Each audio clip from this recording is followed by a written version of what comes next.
सो हम लोग कल कर रहे थे टेस्टिंग ऑफ हाइपोथेसिस, है ना। सो इसमें अभी स्टार्ट करते हैं।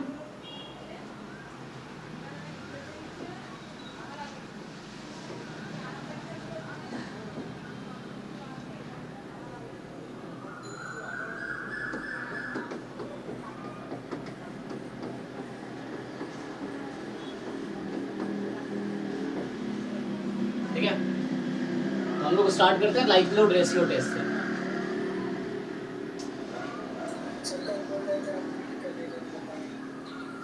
हाँ, क्रिटिकल अलग बताया था, क्रिटिकल रीजन या रिजेक्शन रीजन। अच्छा, इससे ही आ जाएगा क्रिटिकल रीजन क्या होता है एक्चुअली। सो ठीक है, अगर मैं इससे पहले डिस्कस करूं क्रिटिकल रीजन, तो डेफिनेशन लिखाया था ना क्रिटिकल रीजन का, कि वो रीजन जिसमें आप H0 को रिजेक्ट कर दो। सिंपल डेफिनेशन है कि क्रिटिकल रीजन क्या होगा, जो रिजेक्शन रीजन है।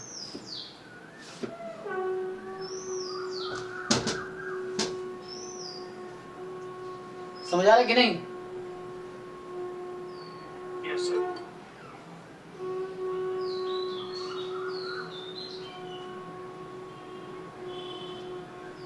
जो भी रिजेक्शन रीजन, क्रिटिकल रीजन मतलब ये है कि सिंपल देखो, रिजेक्शन रीजन या इसी को बोलते हैं क्रिटिकल रीजन। मैं डेफिनेशन कल लिखाया था, तुम नोट देखोगे तो लिखाया था मैंने एंड में। सो सिंपल है कि जो रीजन, जिस रीजन में आप H0 को रिजेक्ट कर दो, सिंपल। सो जैसे या the set of values of a random sample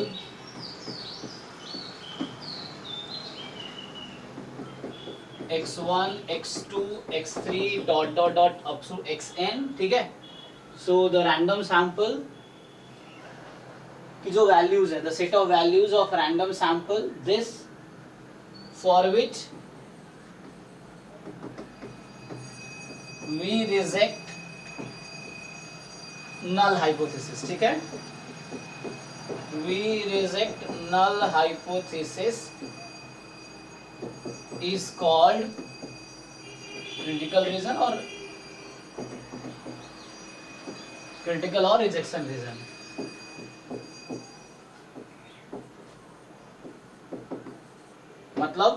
मतलब that is C अगर एक critical reason है तो ये होगा set of values x1 x2 xn और obviously random sample size n का है, तो this is a part of Rn, है ना, लिखने की जरूरत नहीं ऐसे तो। so such that H0 is rejected। तो आप देखते हो इसकी जगह लिखा रहता है क्वेश्चंस में x बार मोर देन 2 या x बार मोर देन 0 या x बार, है ना, x बार मोर देन 3, इस तरह कुछ नंबर्स होते हैं, जो भी कंडीशंस होती हैं। सो यही हमें फाइंड करना होता है कि किस कंडीशन में H0 रिजेक्ट होगा। तो ये एक्चुअली रिजेक्शन रीजन देता है वही वैल्यू, तो जो भी वैल्यूज उस कंडीशन को सेटिस्फाई कर रही है वो रिजेक्शन रीजन का पार्ट है। ओके, जैसे फॉर एग्जांपल क्या होता है कि let x1 x2 xn be a random sample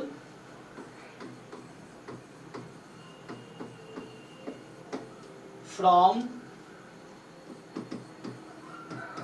normal theta comma sigma square, मान लो इस तरह से है, या सिग्मा स्क्वायर को फिक्स कर दो, मान लो जैसे 1 ही है, कभी मैं लिखा चाह रही है।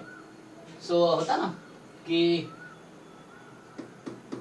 H0 है थीटा इज इक्वल टू 0 और H1 है थीटा इज इक्वल टू 1, मान लो इस तरह से तुम्हें हाइपोथेसिस गिवन है। अब आपसे क्या बोल रहा है कि इसमें होगा, इसमें अगर तुम क्रिटिकल रीजन निकालो, मान लो कुछ ऐसा आया, ये मान लो नॉट इक्वल टू 0 है, ऐसा ले लो 0 और नॉट 0। सो इसमें जो क्या होगा, इसमें क्या होगा, गिवन होगा कि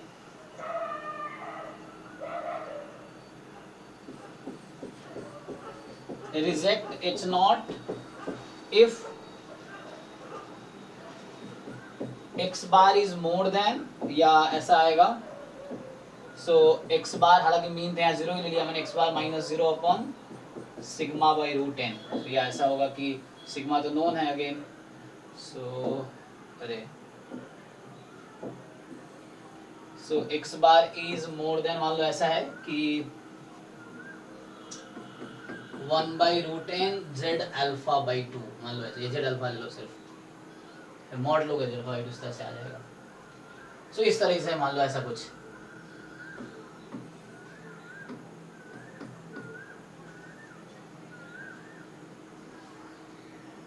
सो ये क्या है, मतलब जैसे मैं तुम्हें एग्जांपल दे रहा हूँ, तो इसमें क्रिटिकल रीजन क्या होगा। सो क्रिटिकल रीजन अगर यहाँ लिखूँ मैं, यही क्रिटिकल रीजन है। So critical region can be written as, critical region can be written as, ठीक है, C होगा set of x1 x2 up to xn such that, ठीक है ना। तो ये जो होगा, ये कंडीशन जो थी, x bar more than 1 by root n, मान लो z अल्फा। सो ये क्रिटिकल रीजन को इस तरह से लिखेंगे कि set of values of x1 x2 xn that satisfy this condition. तो मैं स्मॉल लिखा हूँ तो यहाँ पे स्मॉल ही कर देता हूँ, तो small x bar is this, इस तरीके से। ओके, सो क्रिटिकल रीजन मतलब जस्ट कि set of values of random sample जो h0 को रिजेक्ट करने के फेवर में हो, है ना। सो वैसे वैल्यू जो इसको सेटिस्फाई करते हो, तो वो रिजेक्शन रीजन का पार्ट हो गया। Is it clear? Yes sir. ठीक है, तो आगे देखते हैं। तो यही एक्चुअली जो लाइक्लीहुड रेशियो टेस्ट है, वो भी एक्चुअली क्रिटिकल रीजन निकालने वाला मेथड ही है। Likelihood ratio test is the method to find critical region. Simple, ये एक मेथड है क्रिटिकल रीजन फाइंड करने का। अगर कोई बोलता है टेस्ट फाइंड करना है, तो मतलब क्रिटिकल रीजन ही फाइंड करना है। सो कोई टेस्ट जो है, हाइपोथेसिस टेस्ट जो है, वो क्रिटिकल रीजन की वजह से जाना जाता है। तो वो क्रिटिकल रीजन क्या है, वही फाइंड करने के लिए हम यूज करेंगे लाइक्लीहुड रेशियो टेस्ट।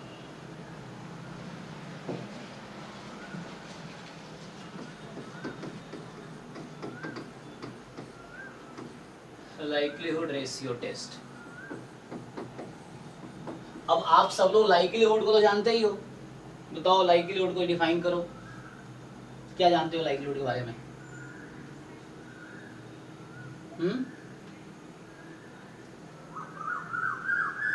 कोई बताओ लाइक्लीहुड क्या है? Product of different functions theta के रिस्पेक्ट। ओके, हाँ, सो joint PDF actually, joint PDF of x1 x2 xn, simple, as a function of unknown parameter।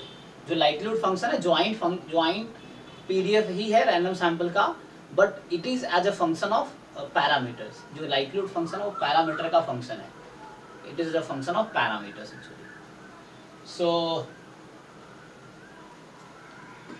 so इसको अगर मैं define करूँ तो मैं थोड़ा book के language में लिख देता हूँ, हालांकि easy है बहुत।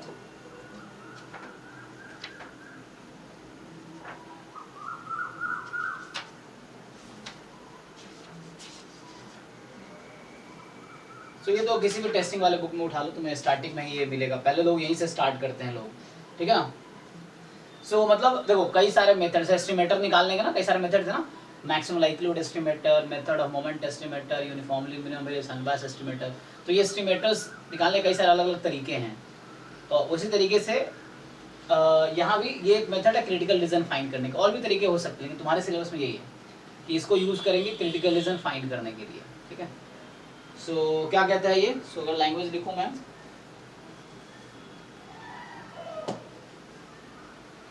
So let x1 x2 xn, ठीक है। So this be a random sample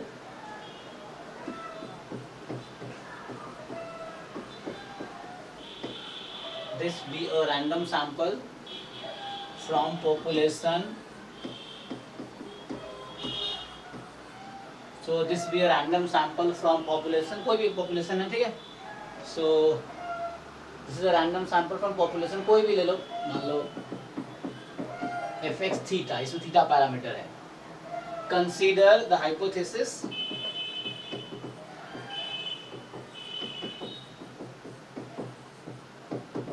consider the hypothesis H naught, तो मान लो यहाँ है कि theta belongs to big theta naught, ठीक है, against, so this against H1, okay, so this against H1 where theta belongs to, मान लो big theta 1 है सपोज, ठीक है, तो इस तरीके से ये कॉम्प्लीमेंट नहीं है, बात वही है, तुम इसका कॉम्प्लीमेंट भी बोल सकते हो। सो वेयर जो मैं big theta not union big theta 1 जो है वो पैरामीटर स्पेस है, एक तो ये भी है, साथ में वो डिसजॉइंट भी होगा। डिसजॉइंट का मतलब ये है कि जो big theta not intersection big theta 1 this is empty set, ठीक है, तो दोनों में कॉमन कुछ नहीं होगा एक्चुअली।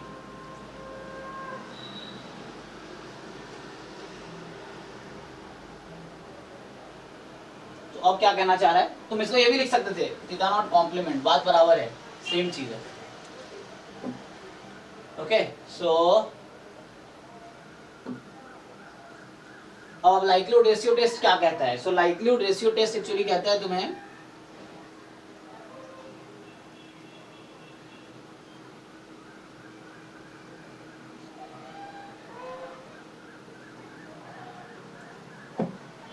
तो नाम से कह रहे हैं लाइक्लीहुड और दूसरा है रेशियो। सो लाइक्लीहुड फंक्शन का रेशियो होगा एक्चुअली, है ना, लाइक्लीहुड फंक्शन जो है उसका रेशियो होगा। सो लाइक्लीहुड फंक्शन तो हम जानते ही है। सो लाइक्लीहुड फंक्शन जो है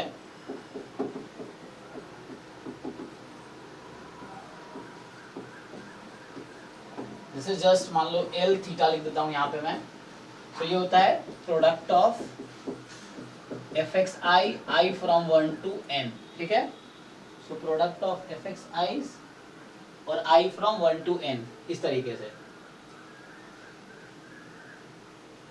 ये लाइक्लीहुड फंक्शन हो गया। अब रेशियो लेना है मुझे, ठीक है, रेशियो देखो फिर से बोल रहा हूँ ये थीटा का फंक्शन है, ओके, तो मुझे क्या करना है, अब नेक्स्ट पेज पे लिखता हूँ, मान लो एक W क्वांटिटी है, तो W क्या है, कोई एस्टिमेटर बोल दो या you can say it is estimator है या स्टैटिस्टिक है, वही बात है।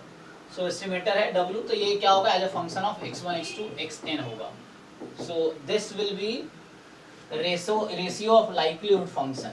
देखो मैं लाइक्लीहुड फंक्शन से ही डिवाइड कर रहा हूँ, बट मैं डिवाइड क्या कर रहा हूँ, लाइक्लीहुड फंक्शन, ठीक है सर, हाँ एक बार कैमरा एडजस्ट कर दो सर, बार-बार मैं फोकस ले रहा हूँ। हाँ, ये पता नहीं क्या है, हाँ ये बार बार चेंज हो रहा है।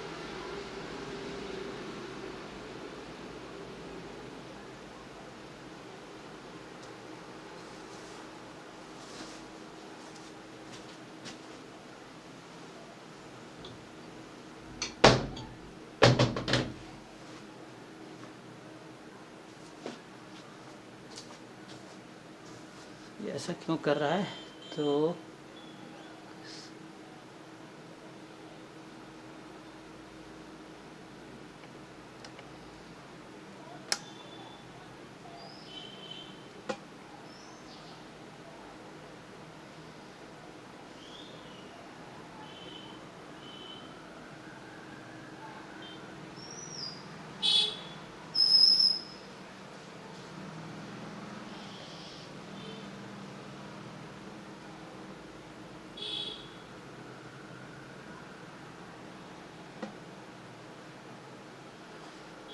दिख रहा है कि प्रॉब्लम हो गया, तुम लोगों को दिख रहा है कि नहीं, थोड़ा सा ब्लर हो गया, ब्लर है सर, ब्लर है ब्लर।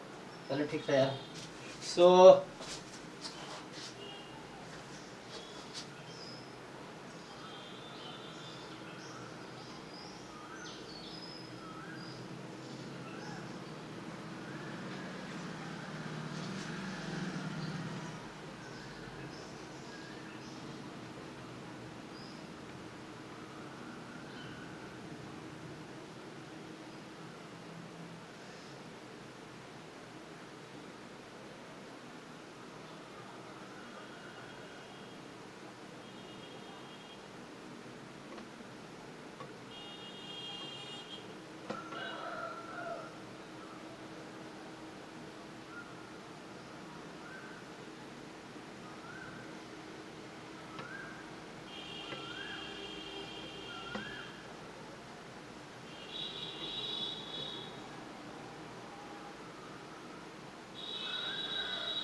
अरे यार बहुत समस्या है। ओ 1 मिनट क्या गिरा, 1 मिनट। अरे क्या हुआ? जरा फोकस हो गया बिल्कुल। फोकस हो गया? Yes sir. क्या बात कर रहे हैं? वो कीबोर्ड गिर, क्या बोलते हैं उसे, मतलब एक्सटेंशन बोलते हैं, एक्सटेंशन गिरा तो ये सेट हो गया। पता नहीं, चलो काम चलाते हैं, वरना अगली क्लास भी है वो सेट, क्योंकि मुझे तो टेक्निकल नॉलेज है नहीं, तो ये टेक्निकल वाले को बुलाना पड़ेगा फिर। वो तो ऐसे ही थोड़ा बहुत कर लेता हूँ मैं, लेकिन चलो अभी बेटर है, मतलब ठीक ठाक। वही तो, अभी वायर में पैर लग गया, वो एक्सटेंशन गिर गया, तो काम करने के लिए चलो। ओके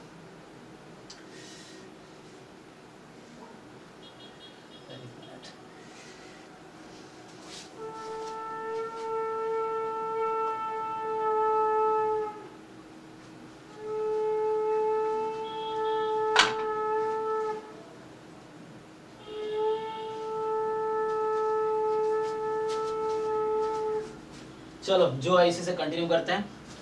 तो हम लोग क्या लिखे थे, रेशियो ऑफ लाइक्लीहुड, तो ये रेशियो ऐसे 1 हो जाएगा।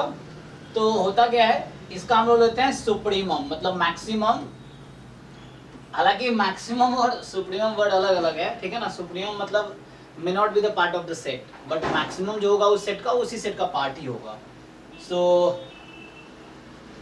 तो यहाँ जो थीटा है that will belong to big theta not, और यहाँ थीटा बिलोंग करेगा बिग थीटा 1। इसका मतलब ये समझ लो कि तुम्हारे पास एक सेट है, जिसे तुम मैक्सिमाइज करते हो ना फंक्शन को, कि एक इंटरवल दिया हुआ है और उस इंटरवल के अंदर तुम्हें फंक्शन को मैक्सिमाइज करना है ना, उस इंटरवल के अंदर फंक्शन को मैक्सिमाइज करना है। तो सेम चीज है, बिग थीटा नॉट एक सेट है, उस सेट के अंदर तुम्हें लाइक्लीहुड फंक्शन को मैक्सिमाइज करना है। और यहाँ जो डिनोमिनेटर में लाइक्लीहुड फंक्शन है, यहाँ बिग थीटा 1 भी एक सेट है जिसपे तुम्हें लाइक्लीहुड फंक्शन को मैक्सिमाइज करना, और थीटा यहाँ पे वेरिएबल है। तो लाइक्लीहुड एक फंक्शन है, थीटा वेरिएबल है, कैलकुलस वाला कॉन्सेप्ट कि मुझे फंक्शन को मैक्सिमाइज करना है उस सेट में, और उसका फिर रेशियो लिया गया है। सो ये एक टेस्ट स्टैटिस्टिक्स होगा, ठीक है ना। अब क्या होगा यहाँ पे कि so obviously this is a test statistics, this is इसको बोलते हैं टेस्ट स्टैटिस्टिक्स। हाँ, मतलब स्टैटिस्टिक्स का यूज टेस्टिंग में हो रहा है, इसलिए टेस्ट स्टैटिस्टिक्स है। सो कहीं ना कहीं क्रिटिकल रीजन में इसका इन्वॉल्वमेंट है, इसीलिए इसको टेस्ट स्टैटिस्टिक्स बोलते हैं। तो likelihood ratio test says that likelihood ratio test says that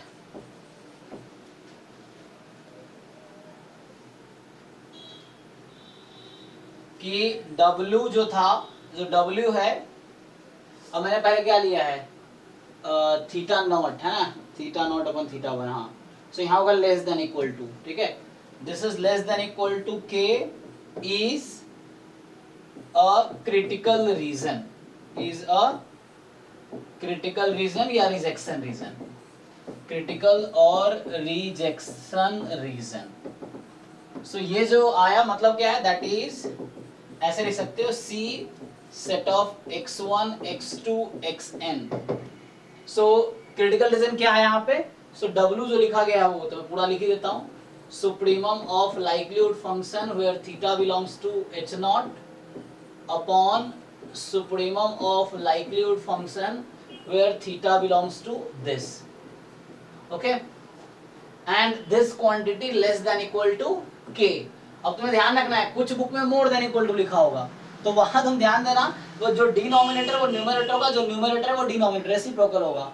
सो कुछ बुक में लेस देन इक्वल टू, कुछ में ग्रेटर देन इक्वल टू। तो जब 0 और न्यूमरेटर में है, तो थीटा नॉट न्यूमरेटर में है और थीटा 1 डिनोमिनेटर में है, तो उस केस में लेस देन इक्वल टू होगा। और अगर थीटा 1 न्यूमरेटर में थीटा नॉट डिनोमिनेटर, तो फिर वो मोर देन, ऐसे याद रखता हूँ, 0 लेस देन 1, इसलिए लेस देन इक्वल टू। अगर थीटा 1 ऊपर होता तो 1 मोर देन इक्वल टू 0, ठीक है ना। तो कैसे भी तुम याद रख सकते हो, this is less than equal to k। So ये तुम्हारा एक क्रिटिकल रीजन है, this is critical region. So बस यही है लाइक्लीहुड रेशियो टेस्ट, जो बस ये कहता है कि तुम्हारे पास h0 h1 है, सो तुम्हारा क्रिटिकल रीजन क्या होगा। तो लाइक्लीहुड रेशियो टेस्ट कहता है कि तुम लाइक्लीहुड फंक्शन का रेशियो लो, न्यूमरेटर में मैक्सिमाइज करो लाइक्लीहुड फंक्शन को जब थीटा नल हाइपोथेसिस में है या parameter space under null hypothesis upon denominator में लाइक्लीहुड फंक्शन को मैक्सिमाइज करो किस सेट पे? So parameter space in alternative hypothesis. So ये चीज है तुम्हारे पास। अच्छा एक मिनट, मैंने थोड़ा गलत लिख दिया शायद ना। हाँ, इन जनरल ये तो चलिए सिंपल वर्सेस सिंपल में होता है। एक मिनट, ये सिंपल वर्सेस सिंपल में होता है, यहाँ पे फुल स्पेस होगा क्योंकि ये एक्चुअली क्या है ना, ये कुछ वैसा है। फिर से करेक्ट कर रहा हूँ, देखो ये जो मैं लिखा था वो एक्चुअली सिंपल वर्सेस सिंपल में आता है। यहाँ पे एक्चुअली इन जनरल, जो इन जनरल थ्योरम है उसमें डिनोमिनेटर में फुल स्पेस होगा। देखो ये है parameter space over H not जो था, और यहाँ है पैरामीटर स्पेस पूरा है एच नॉट और एच वन का यूनियन। मैं करेक्ट कर रहा हूँ, देखो यहाँ जो ये बिग थीटा लिख रहा हूं मैं, where this in big theta not union big theta one, दोनों का यूनियन। तो मतलब जैसे कि प्रोबेबिलिटी किसी इवेंट की निकालते हो कैसे लिखते हो, probability of E upon probability of sample space. Sample space क्या होता है? E union E complement. तो वैसे ही यहाँ भी ऐसे चल रहा है एक्चुअली। सो ठीक है, अभी ओके है, अभी क्वेश्चन का अभी याद आता है, अभी याद आ गया। सो लाइक इन जनरल मतलब एच नॉट हो सकता है सिंपल हो, एच वन भी सिंपल हो, सिंपल वर्सेस सिंपल या simple versus composite, composite versus simple या कंपोजिट वर्सेस कंपोजिट, इस तरह के टेस्ट हो सकते हैं। तो इन जनरल ये स्टेटमेंट है एक्चुअली। तो यहाँ भी यहाँ थीटा नॉट है बट यहाँ बिग थीटा है। बिग थीटा का मतलब हुआ कि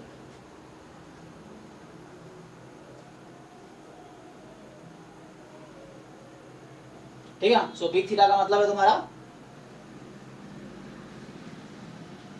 होल पैरामीटर स्पेस, और बिग थीटा नॉट है parameter space under H not, और बिग थीटा वन जो है parameter space under H one. So अब ये क्लियर है, एक बार देख लो, कुछ डाउट है तो बताओ। ठीक है ना? Yes sir. चलो सो आगे जो है, अब कुछ मैं तुम्हें स्पेशल केसेस बताता हूँ। सो मान लो ऐसा है कि व्हेन, मान लो ऐसा है एच नॉट है, theta is equal to theta not. अब ये स्मॉल थीटा लिख रहा हूँ, ठीक है ना? So theta not versus H one तुम्हारा है theta is equal to theta one, इस तरीके से। सो इस केस में जो लाइक्लीहुड रेशियो टेस्ट डिफाइन किए जाते हैं वो इस तरीके से डिफाइन किया। तो इस केस में जो लाइक्लीहुड होगा यहाँ पे, so the critical reason using likelihood ratio test is, so ये क्या होगा, यहाँ आएगा L theta upon L theta one, ठीक है। सो अलग यहाँ भी ऐसे ही है, supremum theta belongs to big theta not, और यहाँ बिग थीटा नॉट में एक ही पॉइंट है, क्योंकि बिग थीटा नॉट क्या है, set of all possible values of theta under H naught. तो एच नॉट पे तो एक ही थीटा नॉट है, तो उसमें सिंगलटन सेट है ये, ठीक है ना?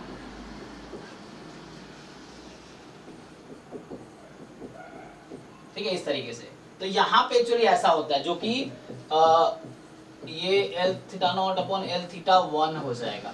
यहाँ तुम ले सकते हो वो, लेकिन होगा क्या, देखो सिंपल। और सोचो अगर यहाँ मैं बिग थीटा ही ले लेता हूँ पूरा, सो बिग थीटा नॉट में एक ही पॉइंट है थीटा नॉट। मैं यहाँ बताना ये चाह रहा हूँ तुम्हें कि जो पैरामीटर स्पेस मैं लिख रहा था अभी तक big theta not, this is just set containing theta naught. Big theta one is just set containing theta one. ये कोई नंबर्स हैं, थीटा नॉट थीटा वन कोई पर्टिकुलर कांस्टेंट है, नंबर्स हैं। अब ये जो बिग थीटा है this is theta naught comma theta one. अब अगर तुम मैक्सिमाइज करोगे इसको, सो अगर थीटा नॉट पे मैक्सिमम ये भी है, थीटा नॉट पे मैक्सिमम ये भी है, तो कैंसिल होगा तो वन ही हो जाएगा अगर सेम पॉइंट पे दोनों मैक्सिमम है तो। सो इसीलिए यहाँ पे एक्चुअली ये कन्वर्ट हो जाता है, फर्दर रिड्यूस इस तरह से हो जाता है, and this is less than equal to k. So ये क्रिटिकल रीजन होगा सिंपल वर्सेस सिंपल में। ये सिंपल है और यहाँ भी सिंपल है। अभी मैं एक ही पैरामीटर के लिए बात कर रहा हूँ, सिंगल पैरामीटर के लिए बात कर रहा हूँ। सो एच नॉट वर्सेस, मतलब एच नॉट वर्सेस वन, मतलब सिंपल वर्सेस सिंपल के लिए है। और बाकी के लिए वही होगा। तो उसमें देखना है मैक्सिमाइज करके। जैसे मान लो दूसरा केस है, पहला मैं ये लिख दिया कि the first case is this, second case मान लो है सर ये लेमा है सर, ये फर्स्ट केस है। हाँ फर्स्ट पॉइंट क्या बोल रहे थे? सर जो फर्स्ट केस लिखा है सिंपल वर्सेस सिंपल, ये 11% लेमा है। हाँ अच्छा, तो लेमन पियर्सन लेमा, यस आप बात सही कर रहे हो, लेकिन लेमन पियर्सन लेमा देखो तो थोड़ा और आगे लिखा होगा कि this critical reason is the most powerful critical reason, ऐसा लिखा होगा। लेकिन मैंने कहीं ऐसा नहीं लिखा कि ये critical reason most powerful critical region है। अगर इसी में मैं ऐड कर दूं कि दिस इज, आप सही कह रहे हैं ना। सो अगर लेमन पियर्सन लेमा आप देख करो किसी बुक में तो यही चीज लिखी होगी, आगे लिखी होगी दिस जो क्रिटिकल रीजन जो आया है, this critical reason is the most powerful critical region, ये कहता है। तो मोस्ट पावरफुल मतलब इसका पावर हाईएस्ट होगा। सो मैं अगर, चलो अब तुमने याद दिया तो लिख ही देते हैं। सो लेमन पियर्सन लेमा क्या कहता है?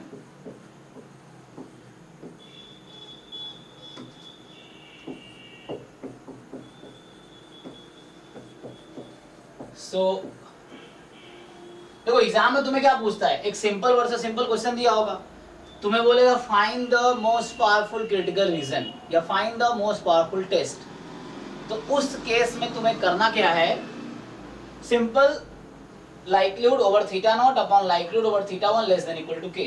so ये जो क्रिटिकल रीजन है, this is the most powerful critical region, ये चीज है। और भी क्रिटिकल रीजन हो सकते हैं ना, लेकिन लेमन पियर्सन लेमा गारंटी देता है कि ये जो क्रिटिकल रीजन आया है यही आपका मोस्ट पावरफुल है किसी पर्टिकुलर लेवल ऑफ सिग्निफिकेंस पे। तो ये कहता है कि critical reason obtained using likelihood ratio test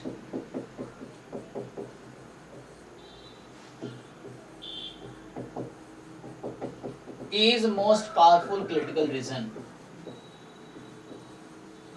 और मोस्ट पावरफुल क्या होता है? जिसका पावर हाईएस्ट है ना, क्रिटिकल रीजन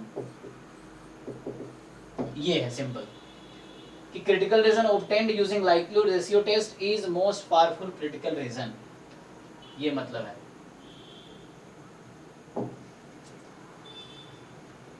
बुक में क्या लिखता है, अच्छा इसमें देख लेता हूँ इसने क्या लिखा है। तो ये तो हमारा था क्रिटिकल रीजन आ गया, लाइक्लीहुड रेशियो टेस्ट ये कह रहा है। और यहाँ पे के जो इंटरवल था, के कोई नंबर है, यहाँ पे देखो ये जो के लिया गया है, दिस के इज सम नंबर, ये जो के है ना, फिर के जो कोई नंबर है 0 1 के बीच होगा, या जो के w less than equal to k जो के मैंने लिया है वो कोई 0 1 के बीच का नंबर। यहाँ भी वही बात है, दिस के इज बिटवीन 0 एंड 1, ये के जो है this will belong to some interval between 0 and 1। So 0 1 के बीच का पार्ट है। अच्छा ये लोग क्या लिख रहा है, लाइक्लीहुड रेशियो टेस्ट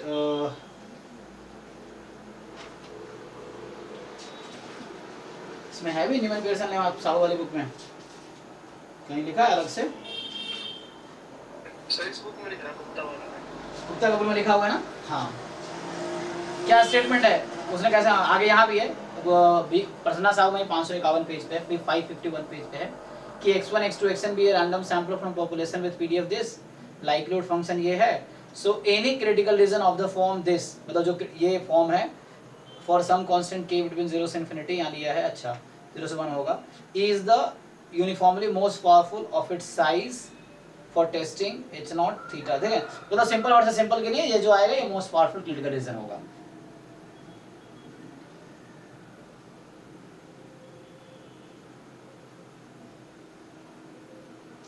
ओके है?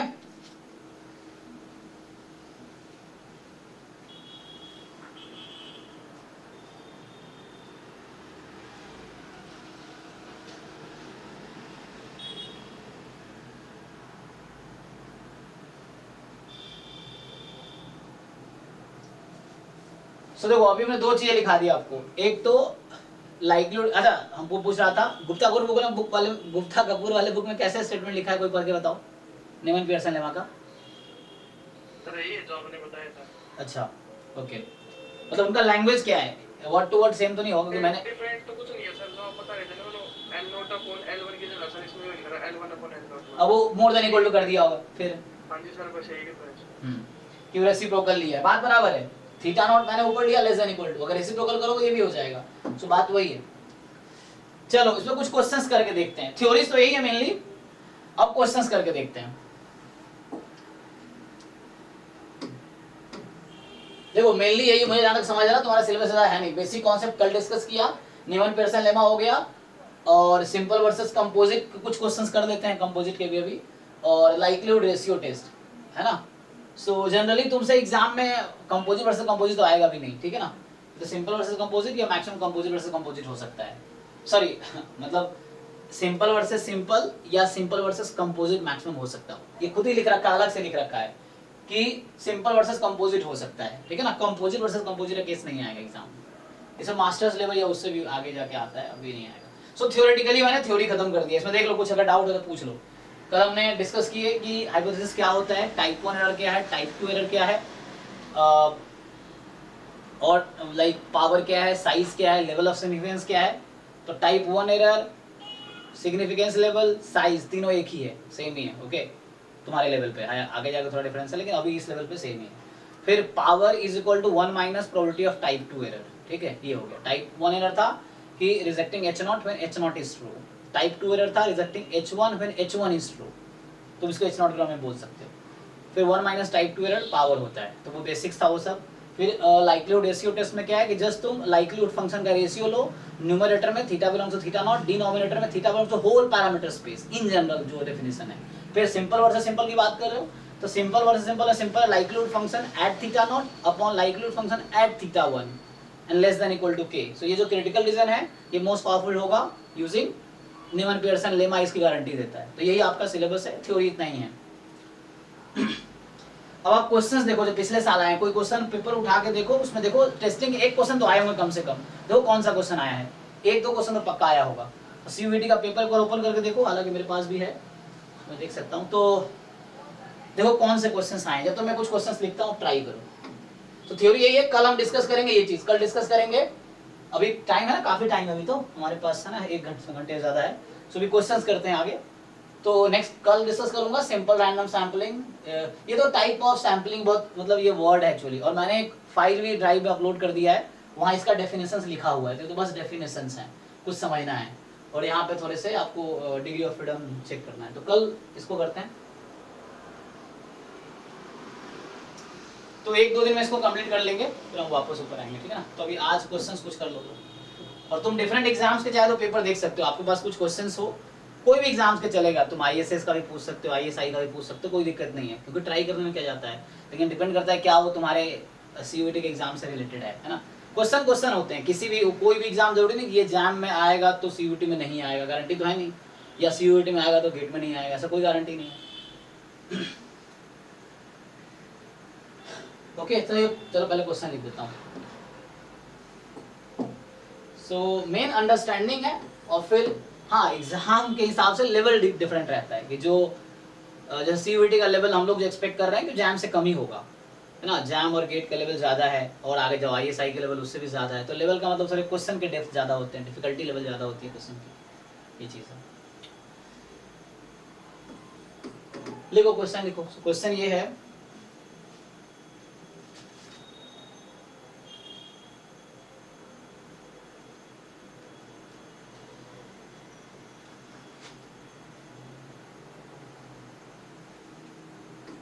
so let x1 comma x2 up to xn be a random sample from population। so मान लो from PDF दे रखा है तुम्हें, f of x थीटा तुम्हें दे रखा है कुछ इस तरह से कि 1 प्लस थीटा x की पावर थीटा, कब, जब x की वैल्यू 0 और 1 के बीच है, 0 अदरवाइज नहीं लिखा है तो भी मतलब वही होगा 0 अदरवाइज। ओके, अब क्या है कि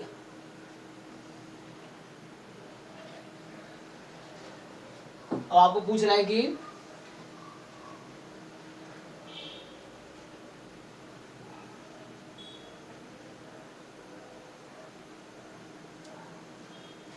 consider h naught theta is equal to 1 against h1 theta is equal to 2.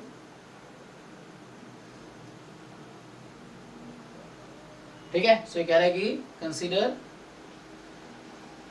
Theta is equal to 1 against h1 theta is equal to 2 है.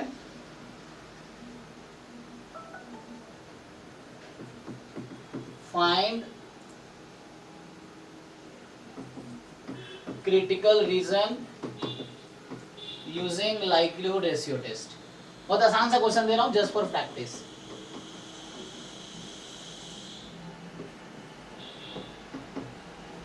ठीक है, सो बताओ critical region likelihood ratio test. Try करो, simple है.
तो answer बताओ.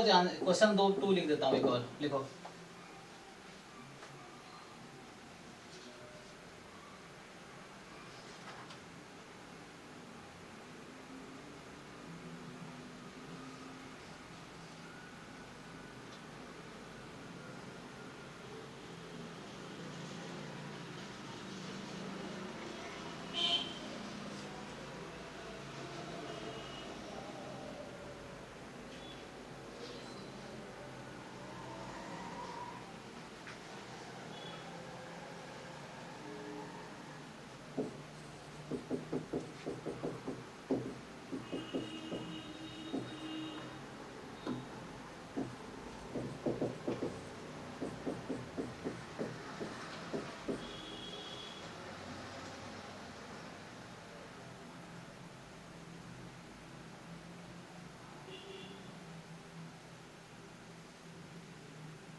Try करो quickly.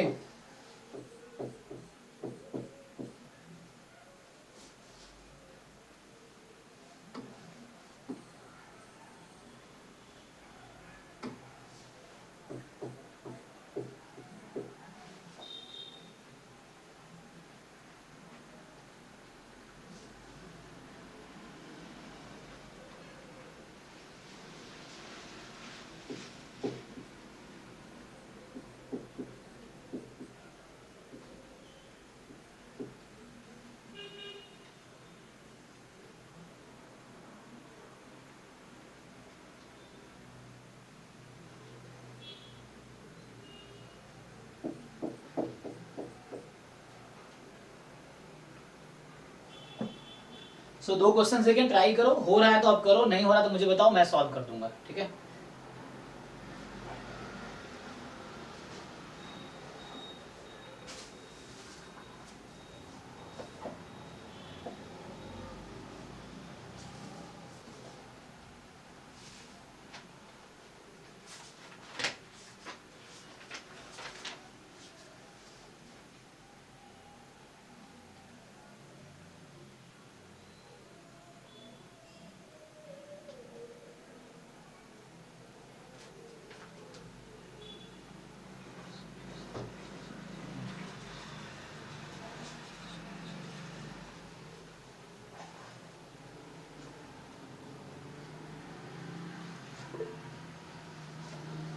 बताइए क्या हुआ, चैट में क्या लिखा है। अच्छा, ऑर्डर स्टैटिस्टिक्स, ठीक है, इस क्वेश्चन की बात करते हैं। सो सर पहले क्वेश्चन में ऑर्डर वो critical region x greater than और equal to by 3 k answer x greater equal to greater than 2 by 3 k, तो क्या, तो 2/3 के के, इसको नया कांस्टेंट के बोल दो, क्या दिक्कत है। लेकिन क्वेश्चन यहाँ मैंने साइज देखो, मैंने सैंपल साइज n लिया हुआ है, तुम बुक में जो देख रहे हो सैंपल साइज सिर्फ 1 है, या तुमने जो किया सिर्फ 1 साइज के लिए किया है, और मैंने साइज n दिया है। चेक करो तो आंसर x1 x2 xn के टर्म्स में आएगा।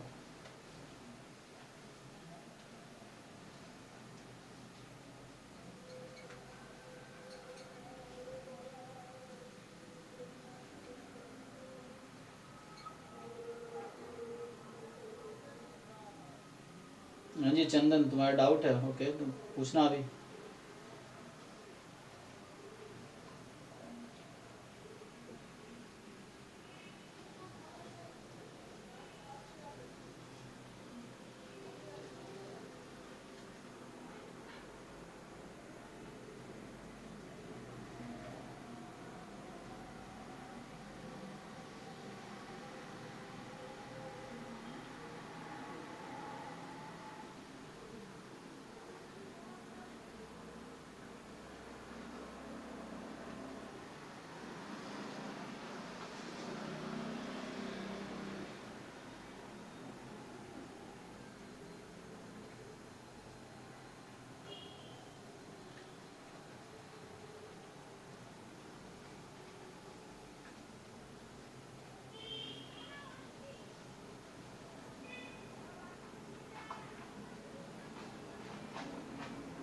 उसमें पूछा हुआ, ओके।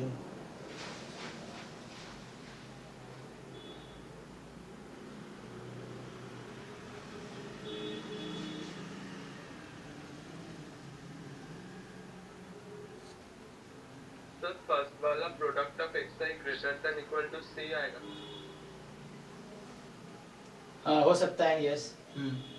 सो मतलब ऐसे मुश्किल तो नहीं है, देखो कर लेते हैं, क्योंकि टाइम फिल रहेगा फिर मैं वो बता दूंगा। सो इसमें क्या है,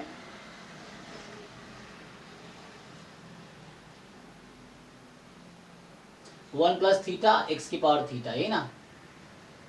सिंपली आपको क्या करना है, L theta not upon L theta one find करना है। सो उससे पहले आपको लाइक्लीहुड फंक्शन चाहिए, सो उससे पहले आपको चाहिए likelihood function. So likelihood function क्या होगा, सो प्रोडक्ट ऑफ, सो ये है product i from 1 to n 1 plus theta x i की पावर थीटा, ठीक है। सो 1 प्लस थीटा की power n product of x i की power theta i from 1 to n, ठीक है। सो इस तरीके से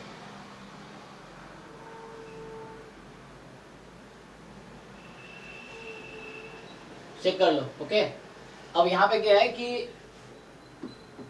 लाइक्लीहुड फंक्शन में देखो थीटा नॉट क्या है आपका, सो यहाँ पे थीटा नॉट है 1, थीटा 1 है 2, so likelihood function at 1 upon likelihood function at 2। तो न्यूमरेटर में थीटा की जगह 1 रखो, डिनोमिनेटर में थीटा की जगह 2 रखो, ठीक है। तो यहाँ आ जाएगा 2 की power n product of x i की पावर 1, ठीक है।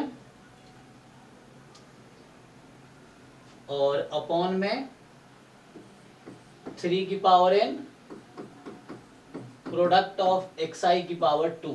ठीक है, देख लो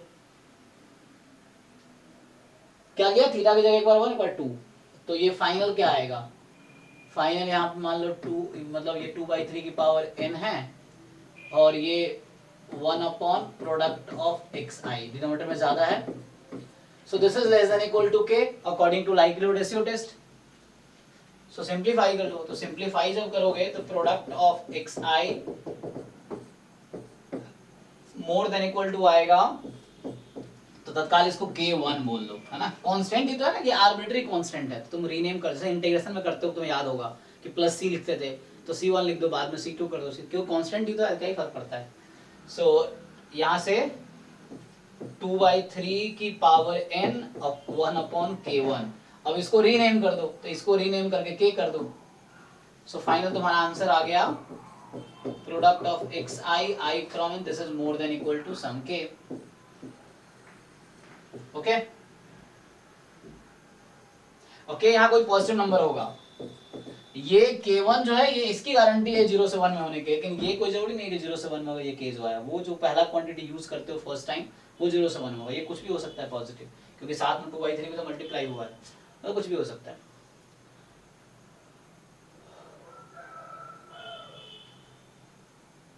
ओके है, देख लो, इसमें डाउट है तो बताओ, ठीक है ये।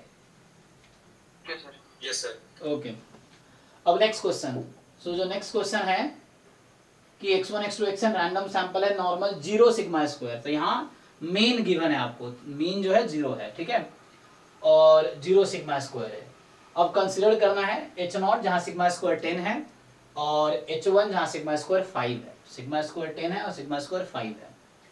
अब कह रहा है मोस्ट पावरफुल क्रिटिकल रीजन निकालो, साइज 0.025 का, साथ में ये आपको दे रखा है data, chi square 12 degree of freedom और अल्फा यहाँ पे 0.975 है, तो ये वैल्यू 4.4 है।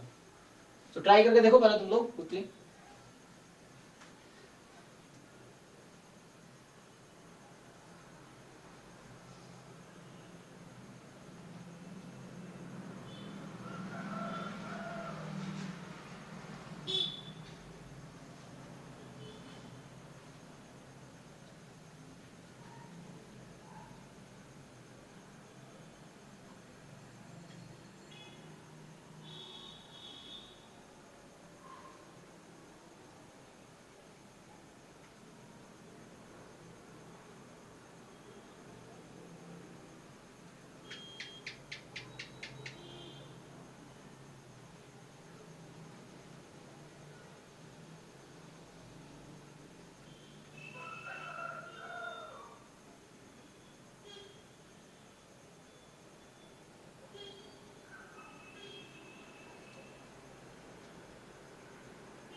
सर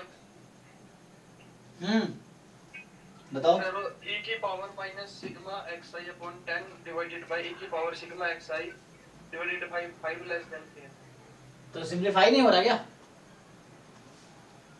ई को हटा सकते हो लॉग लेके, ऐसा कुछ नहीं हो रहा। तो देखो सिंप्लीफाई कर सकते हो, ई को हटा सकते हो, ई उधर जाकर लॉग बन जाएगा ना।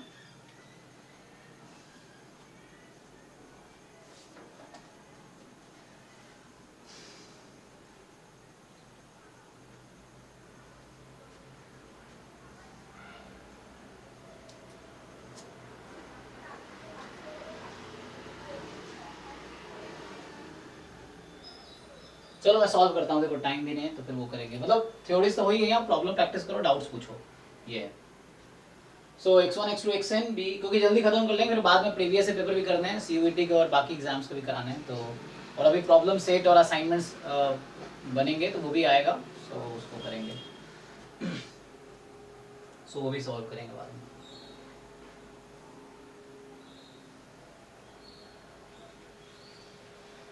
तो यहाँ था कि नॉर्मल 0 सिग्मा स्क्वायर है, ठीक है ना, और 10 और 5 है। सो क्वेश्चन नंबर 2 में सैंपल आपका है नॉर्मल 0 सिग्मा स्क्वायर, ओके। तो इसका जब लाइक्लीहुड फंक्शन आप लिखोगे तो L सिग्मा स्क्वायर, ये सिग्मा स्क्वायर के टर्म में आएगा, likelihood function in terms of sigma square. तो ये क्या होगा, product I from 1 to n 1 by root 2 pi sigma e की power minus half xi minus 0 upon sigma whole square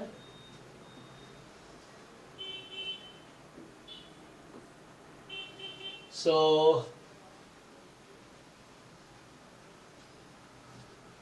यहां से आ जाएगा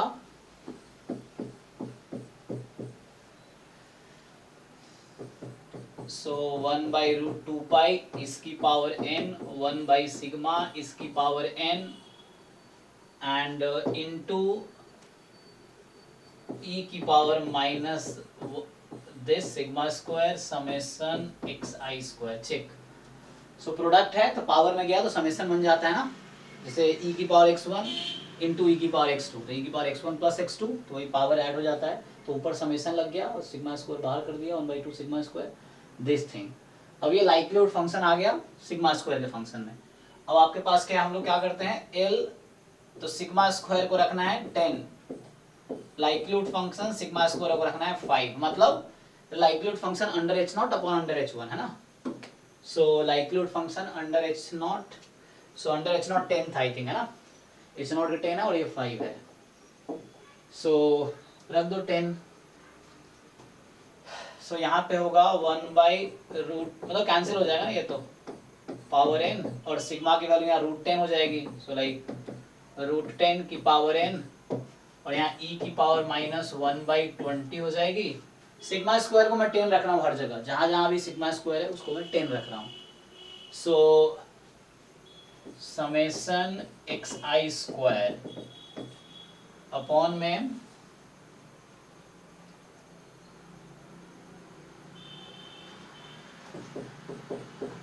1 बाई रूट 2 पाई इसकी power n 1 by root 2 root 5 इसकी पावर n e की power minus 1/20 summation xi square,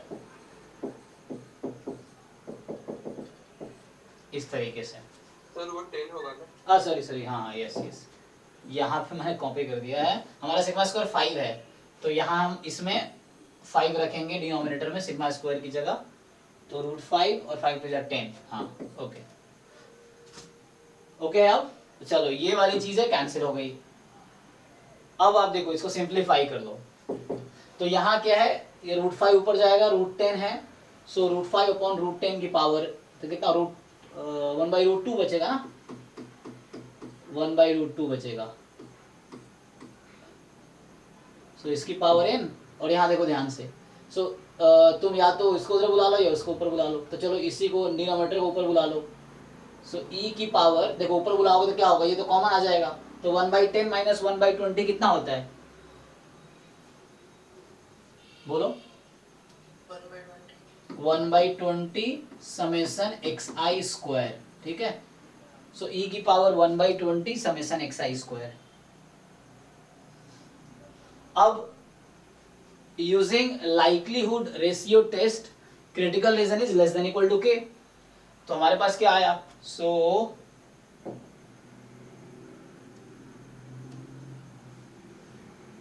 using likelihood ratio test, ठीक है। सो अब जो है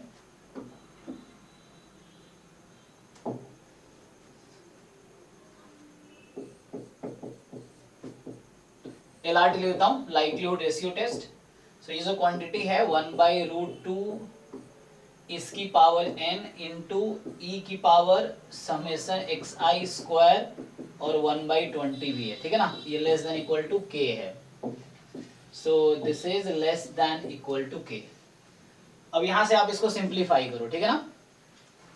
so you just cross multiply करके सिंप्लीफाई करो। तो जब क्रॉस मल्टीप्लाई करके सिंप्लीफाई करोगे तो क्या होगा, मतलब ये k है, मान लो इसको k1 तत्काल ले लो, k1। So first k1 constant है, ये इधर आया, ब्रैकेट लिख दूं। सो e की power 1/2 summation xi square, this is less than equal to k2, क्योंकि पॉजिटिव नंबर इधर आ रहा है। You take log both side, so 1/2 summation xi square I from 1 to n, this is less than equal to k3. You take log, log is again increasing function है ना, log is again increasing function। मतलब इस तरह का आप बनता ना, so log increasing function है, तो inequality चेंज नहीं होगी। दो तरफ log लगाए, अब हाफ को इधर भेज दो, तो फाइनली आया summation xi square less than equal to k2 k3, मतलब k बोल दो इसको। सो ये तुम्हारा आ गया क्रिटिकल रीजन। सो नाउ तुम्हारे पास क्रिटिकल रीजन है reject H0 if summation xi square I from 1 to is less than equal to k. So is it fine? Check करो, इसमें डाउट है कहीं पे, देखो।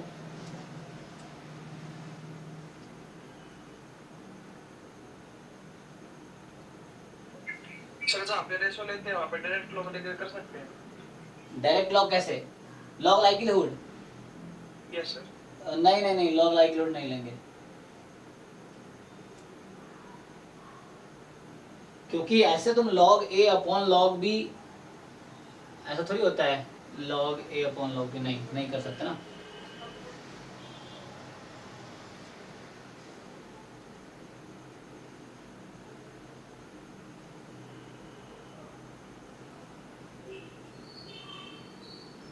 सर यहाँ पे नेगेटिव साइन कहाँ पे है सर? हाँ, नेगेटिव साइन भी था सर इसमें, प्रो ग्रेटर देन आना चाहिए। ये ऊपर आया तो देखो, जब ये -1/10 ऊपर आया तो क्या हुआ, ठीक है ना। 1/20 सर, 1/20 सर। हाँ, तो +1/10 -1/20, तो कितना बन गया, ओके सर। ठीक है ना। तो यहाँ माइनस खत्म हो गया,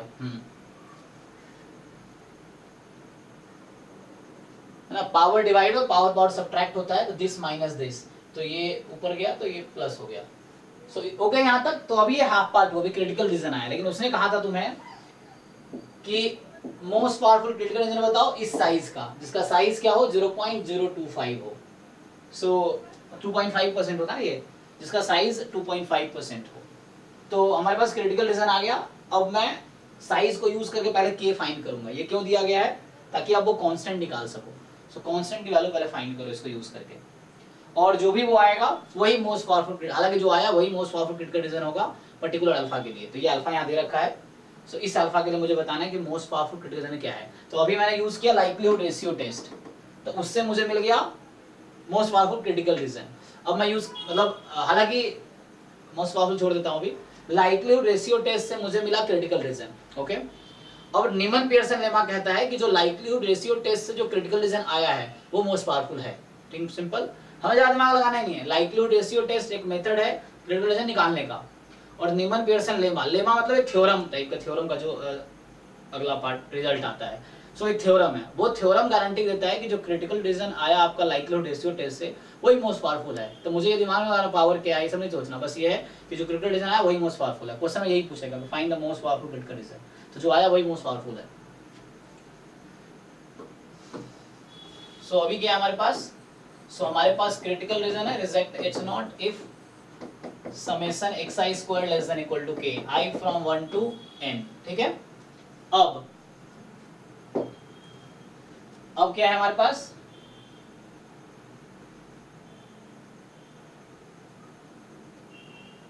0 is यस 0.0. सो मुझे अल्फा गिवन है, तो अल्फा क्या होता है? Probability of rejecting H not when H not is true, ठीक।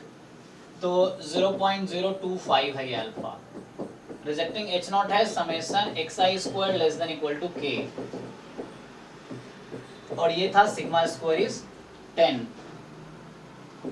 तो प्रोबेबिलिटी बताओ मुझे, अगर मैं तुमसे पूछूं summation i from 1 to n xi minus 0 upon sigma whole square less than equal to k upon sigma square, given sigma square is 10। तुम्हें समझ आया मैंने किया क्या? मैंने इस इनइक्वालिटी को बोथ साइड सिग्मा स्क्वायर से डिवाइड किया। चेक करो, ओके है? हमने इस इनइक्वालिटी में सिग्मा स्क्वायर से डिवाइड किया।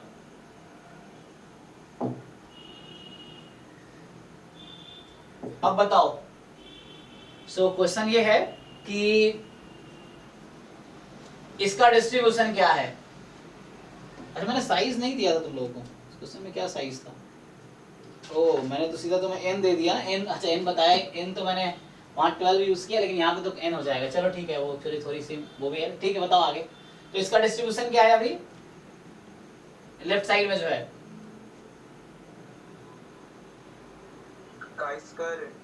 काई स्क्वायर n, क्योंकि सिग्मा यहाँ नोन है ना, यहाँ सिग्मा स्क्वायर 10 दिया है आपको। तो xi माइनस म्यू, ये नॉर्मल हो गया, नॉर्मल का square chi square 1, chi square 1 को आप ऐड कर रहे हो तो जो सम ऑफ काई स्क्वायर 1 जो है उसका डिस्ट्रीब्यूशन आएगा काई स्क्वायर n। तो ये है probability chi square n less than equal to this number, so like k upon sigma square तो 10 ही हो गया, इसको हटा दो, यूज कर लिया ना इसको हमने, तो हो गया इसका काम। अब दिस इज 0.025, ध्यान से देखो। तो इसको अगर मैं रीराइट करूं, जो मैं नोटेशन लेके चलता हूं, प्रोबेबिलिटी अगर मैं लिखता chi square n more than equal to या just more than k upon 10, तो ये क्वांटिटी कितनी आएगी? 1 minus 2, हाँ कितना?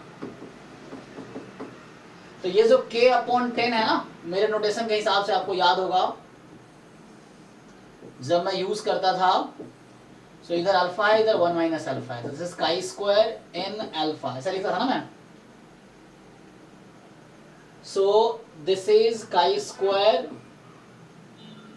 अच्छा इनका नोटेशन क्या है पता नहीं मुझे, सो नो प्रॉब्लम, ठीक है जो भी नोटेशन है। सो ठीक है ना।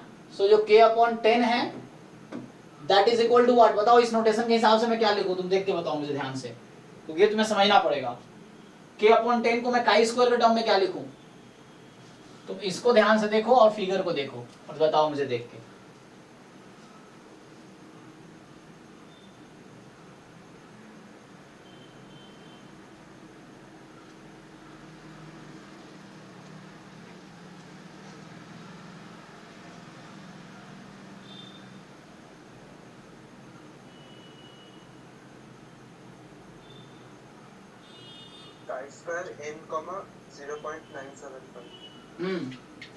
तो देखो इस फिगर में तुम अगर ध्यान से देखोगे तो फिगर में कुछ ऐसा है, probability chi square n more then काई square n comma alpha, so this is alpha. मैं ऐसा नोटेशन लेके चलता हूँ।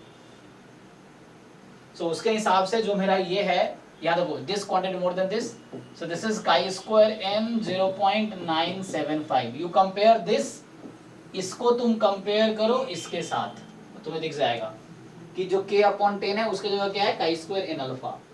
सो ये कांस्टेंट है, this is a constant, this is just a constant. अभी देखो डाउट है तो बताओ।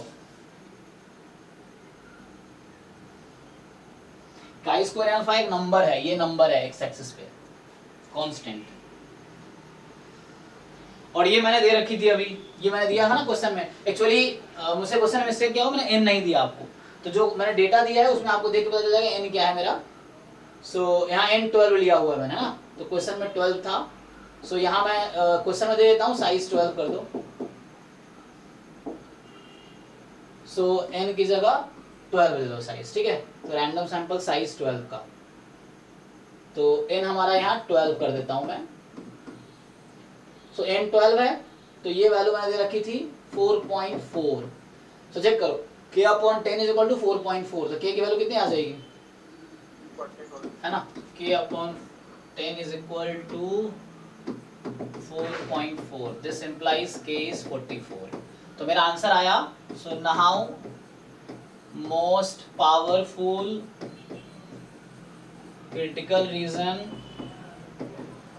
of size 0.025 is summation xi square, I 1 to 12 कर रहा हूँ, इनको मैंने 12 दिया, तो 1 to 12 more than less than था, क्या है तुम्हारा, लेस देन इक्वल टू में ही था ना, लेस देन इक्वल टू 44। सो ये इस साइज का मोस्ट पावरफुल क्रिटिकल, और कोई क्रिटिकल रीजन होगा तो उसका पावर इससे कम ही होगा।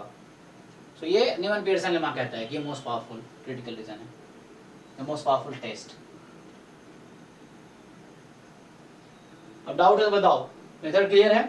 अब इस तरह के क्वेश्चंस आपको प्रैक्टिस कर दूंगा, फिर से मैं बोल रहा हूँ क्वेश्चन प्रैक्टिस करने के लिए you go to examples of Prasanna Sahu, ये examples of Gupta Kapoor book है ना, एग्जांपल्स ऑफ वीके रोहतगी या कैसेला बर्गर या और भी बहुत सारी बुक्स हैं, है ना, केगन क्या क्या है, इस तरह बहुत सारी बुक्स हैं, मोड ग्रेवल्सन, बहुत सारी राइस की बहुत सारी बुक्स हैं। सो हर बुक में टॉपिक्स तो होंगे ही, ठीक है ना, तुम देख सकते हो। देन होता है क्वेश्चन किसमें ज्यादा है, प्रसन्ना साहू वाला क्वेश्चन बहुत ज्यादा है, गुप्ता कपूर में क्वेश्चन ज्यादा है, तो उसमें प्रैक्टिस करो, डिफरेंट एग्जाम्स के पेपर उठा के देखो, तुम कर पा रहे हो नहीं कर पा रहे हो, नहीं कर पा रहे हो लिख लो एक जगह क्वेश्चन या रख लो, फिर क्लास में पूछो, तुम मुझसे अभी पूछो। सो थ्योरीज यही है, इतना ही कराता हूँ, बाकी रह गया अभी ये कह रही थोड़ा ऑर्डर स्टैट्स डिस्कस कर लो, तो ऑर्डर स्टैट्स में क्या है वो डिस्कस कर लेते हैं, और कुछ डाउट्स हैं तो बताओ। किसी ने ग्रुप में भेजा था, वो हो गया, हाँ ग्रुप में भेजा था सर। ठीक है, चलिए ट्राई करते हैं।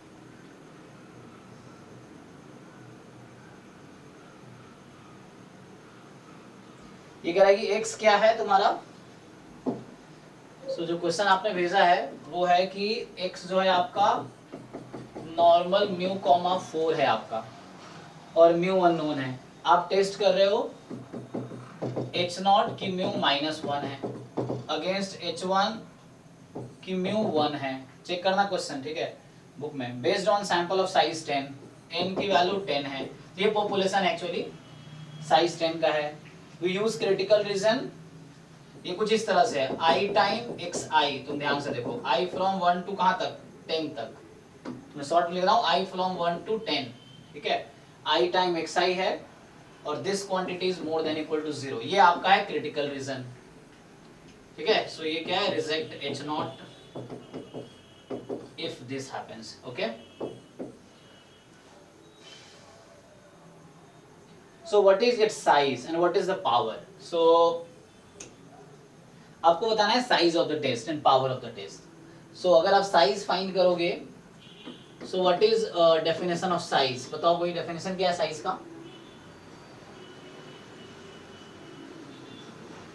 x बिलोंग कर रहा है w से अंडर h0। हाँ, rejecting h0 when h0 is true, rejecting h0 given h0 is true, so probability summation I into xi, I from 1 to 10, this is more than equal to 0 given h0 is true, mu is -1। अब तुम्हें इसका distribution निकालना आसान है क्या, question ये है। सो population क्या था, normal mu comma 4, so how will you find the distribution, और अब तुम्हें प्रोबेबिलिटी निकालनी है एक्चुअली इनडायरेक्टली, तो देखो, सो प्रोबेबिलिटी, इसका मीन क्या होगा, इसका मीन निकालो और इसका वेरिएंस निकालो, इस क्वांटिटी का मीन और वेरिएंस फाइंड करो।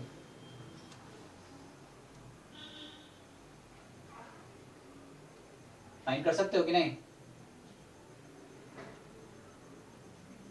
अरे इसका जो मीन आएगा समेशन इसका, सो उसका मीन फाइंड करो पहले, अलग से करो, देखो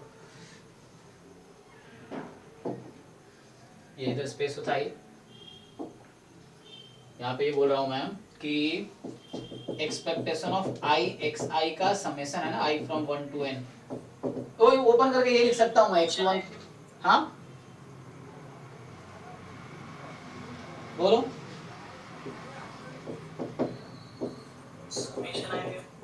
हाँ म्यू बाहर हो गया और n into n plus one upon two, n तुम्हारा 10 था तो 10 into 11 upon two 55 mu, check करो। ठीक है, तो मीन हो गया 55 म्यू। सो मीन तुम्हारा 55 म्यू है और वेरिएंस निकालो।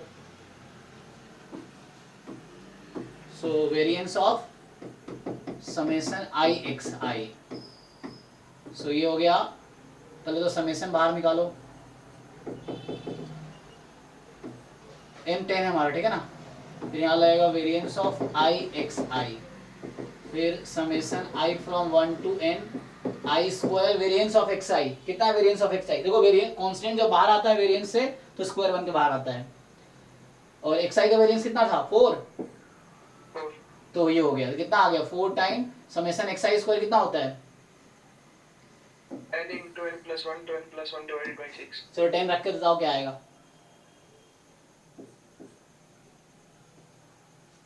10 इंटू 11 इंटू 21 अपॉन 6, और यहाँ 4 भी है पहले से, इंटू 4 है।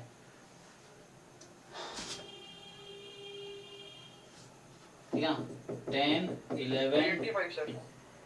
इंटू 4 अपॉन 1 मिनट 6, यही ना। सो 3 दूनी 6, 3 7 21, 3 दूनी 6 ना 7 कितना हो गया 14 इंटू 11 154, क्या इतना है तुम्हारा?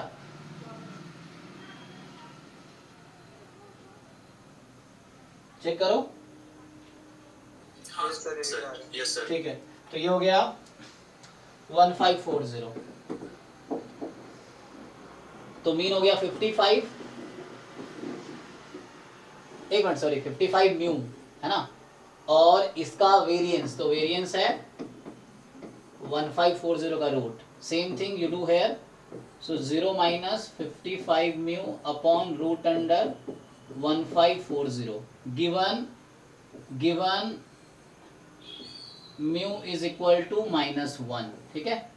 सो given mu is equal to -1,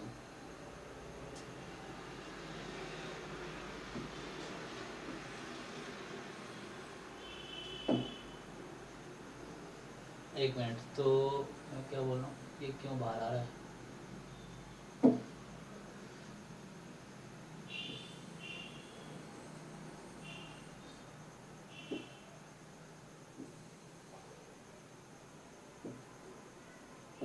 चलो, तो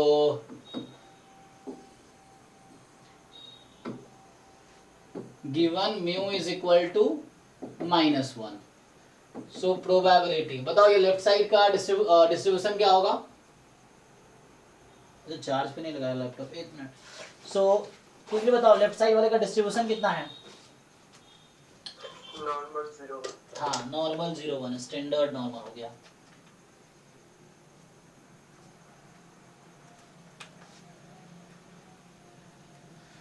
सो स्टैंडर्ड नॉर्मल हो गया।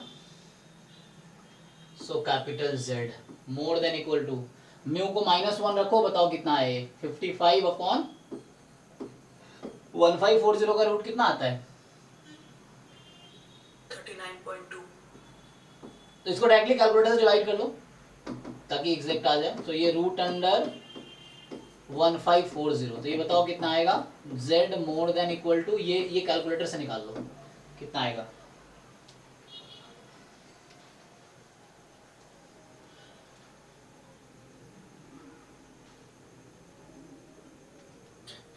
1.40। 1.40, अब ये दे रखा होगा क्वेश्चन में, देख लो, क्योंकि नोटेशन यूज करूं मैं तो ये कुछ इस तरह से है, ठीक है ना। सो Z मोर देन समथिंग, सो ये जो Z अल्फा होता है मोर देन अल्फा होता है। अच्छा यही तो निकालना था, तो ये तुम्हें दे रखा होगा ना, ये कितना हो गया 1 - 5 1.40, सो ये 5 1.40 क्वेश्चन में बताएगा तुम्हें, ठीक है। साइज निकला, ऐसे ही पावर निकल जाएगा सेम तरीके से, Yes sir. ठीक है ना। वहां पावर क्या होता है, rejecting H0 when H1 is true, same he rejecting H0 when H1 is true. तो यहाँ म्यू बराबर -1 की जगह एंड में तुम म्यू बराबर जो था तुम्हारा 1 वो रखोगे, तो ऐसे ही आंसर 5 में आ जाएगा फिर से। तो ये देखो यहाँ तक तो कॉमन ही रहेगा, बस यहाँ म्यू की जगह 1 रखोगे तो ये -55 हो जाएगा। ओ तो ये कुछ आ जाएगा 1 सीधा आ जाएगा 5 1.40 ही आ जाएगा शायद, जो पावर है वो आ जाएगा 5 1.40। यस और नो, चेक करो। यस सर, ये यार क्योंकि यहाँ -1 रखा तो ये पॉजिटिव हो जाएगा, तो 1 रखोगे तो नेगेटिव रहेगा, 1 माइनस कर देंगे तो कैंसिल, तो ये हो गया। तो size is this, power is this, ये वैल्यू क्वेश्चन में गिवन होगा जो भी है। So answer is size is this and power is this. Power बिल्कुल सेम होगा, बस वहां H0 ट्रू गिवन है, अब H1 ट्रू गिवन है। फॉर्मूला होता है पावर का, rejecting H0 when H1 is true. वो 1 टाइप 2 एरर है वही। ओके ये चलो थोड़ा उस पे आते हैं। वो कह रही थी ऑर्डर स्टैट्स बता दो एक बार दोबारा, तो ऑर्डर स्टैट्स पे आते हैं। बाकी क्वेश्चन सब ट्राई करो, जो डाउट होगा। तो यहाँ टेस्टिंग खत्म हो गया आज, अब क्वेश्चंस नेक्स्ट क्लास में डाउट बताऊंगा। अभी थोड़ा ऑर्डर स्टैटिस्टिक्स पे आते हैं, उसको थोड़ा वो है।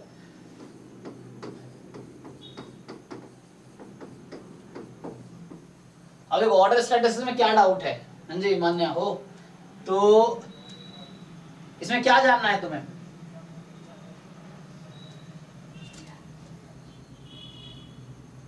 क्लास में है कि गई?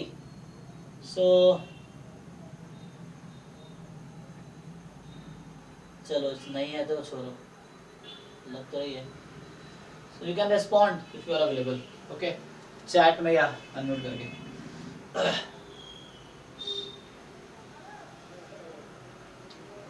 और कुछ पूछना है? सो ऑर्डर स्टैटिस्टिक्स में क्या है, तुम्हारे पास एक रैंडम सैंपल है ना? हाँ वो टॉपिक तुमने पढ़ा ही नहीं कभी, ओके। वही पूछ रहा हूँ कि इसमें क्या है, कुछ है। देखो एक रैंडम सैंपल है, मान लो let x1 x2 xn be a random sample. कोई एक रैंडम सैंपल है,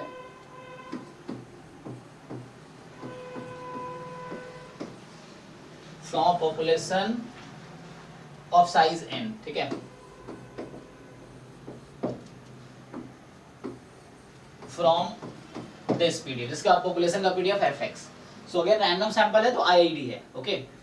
अब होता क्या, तुम एक इसको तुम अरेंज कर रहे हो। एक्चुअली सिंपल रैंडम सैम्पलिंग यही है जो अगले क्लास में पढ़ाने वाला हूँ। सिंपल रैंडम सैम्पलिंग कुछ और नहीं है, वो जो ऑर्डर स्टैट्स बनाने का तरीका वही है कि तुमने एक सैंपल साइज n का सैंपल लिया, देन उसको तुम ऑर्डर कर रहे हो। ऑर्डर मतलब यू सेलेक्ट लार्जेस्ट, देन उससे छोटा, उससे छोटा, उससे छोटा, इस तरह से।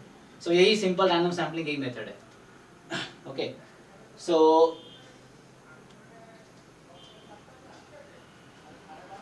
यहाँ पे क्या होता है, एक तुम वर्ड डिफाइन करते हो फर्स्ट ऑर्डर स्टैटिस्टिक्स, ये नोटेशन है फर्स्ट ऑर्डर स्टैटिस्टिक्स का, तो इसको हम लोग बोलते हैं फर्स्ट ऑर्डर स्टैटिस्टिक्स।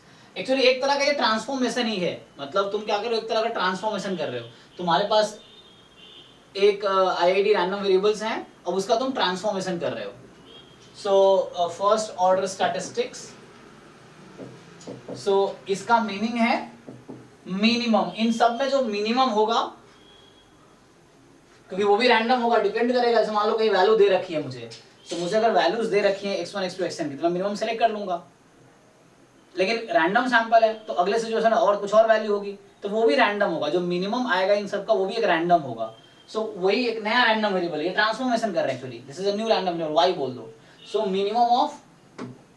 मिनिमम का बिहेवियर कैसा होगा वो देखना है हमें, x1 x2 xn। तो फर्स्ट ऑर्डर स्टैटिस्टिक्स का मतलब है मिनिमम ऑफ ऑल, ठीक है। फिर सेकेंड ऑर्डर स्टैटिस्टिक्स क्या होगा, आप लोग बताओ, समझ तो आ ही रहा होगा। सो what is meaning of second order statistics? कोई बताओ, कोई भी।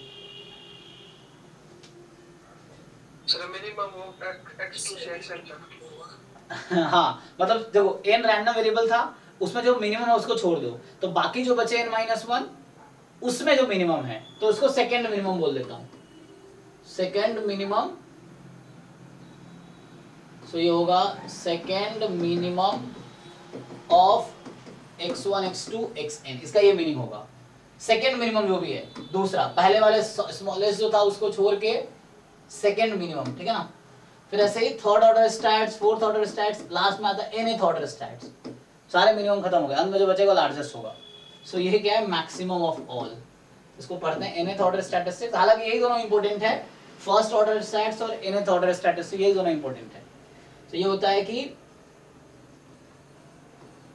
और nth ऑर्डर स्टैट लिख रहा था ना मैं। सो इसका मीनिंग है nth ऑर्डर स्टैटिस्टिक्स, और इसका मीनिंग है मैक्सिमम ऑफ ऑल, इन सब में जो मैक्सिमम है। अब क्या होता है, ये तो हो गया मीनिंग कि ऑर्डर स्टैटिस्टिक्स का मीनिंग क्या है, तो ये इसकी मीनिंग हो गई। अब इसका डिस्ट्रीब्यूशन क्या होता है। सो मैं तुम्हें सिंपली एक फर्स्ट ऑर्डर स्टैट्स और nth ऑर्डर स्टैट्स का सिंपली मैं ट्रांसफॉर्मेशन मेथड से करके दिखाता हूं। आप लोगों ने ट्रांसफॉर्मेशन पढ़ा है, नहीं पढ़ा है तो वीडियो देखो पीछे। सो ट्रांसफॉर्मेशन में क्या होता है कि मुझे एक पीडीएफ दे रखा है, वो पीडीएफ एफएक्स है कि आईआईडी रैंडम वेरिएबल्स है, उसका पीडीएफ पता है। अब मैं एक नया रैंडम वेरिएबल दिया मुझे, फंक्शन ऑफ रैंडम वेरिएबल, और उसका मुझे डिस्ट्रीब्यूशन निकालना है। तो मैं सीडीएफ मेथड से तुम्हें डिस्ट्रीब्यूशन निकाल के बताता हूँ x1 और xn का, फिर बीच वाले का मैं डायरेक्ट लिख दूंगा, उसका भी प्रूफ है हालांकि, लेकिन इसका प्रूफ थोड़ा इजी है, सीडीएफ मेथड से बता रहा हूँ। सो अगर मुझे फर्स्ट ऑर्डर स्टैट्स का मान लो सीडीएफ चाहिए, I want CDF of first order statistics. So इसका मीनिंग क्या है, probability first order statistics less than equal to x, okay. And अब बताओ मिनिमम जो है छोटा है x से, तो कुछ बोल सकते हो क्या डिस्ट्रीब्यूशन के बारे में, मतलब x1 x2 xn का मिनिमम जो है वो x से छोटा है।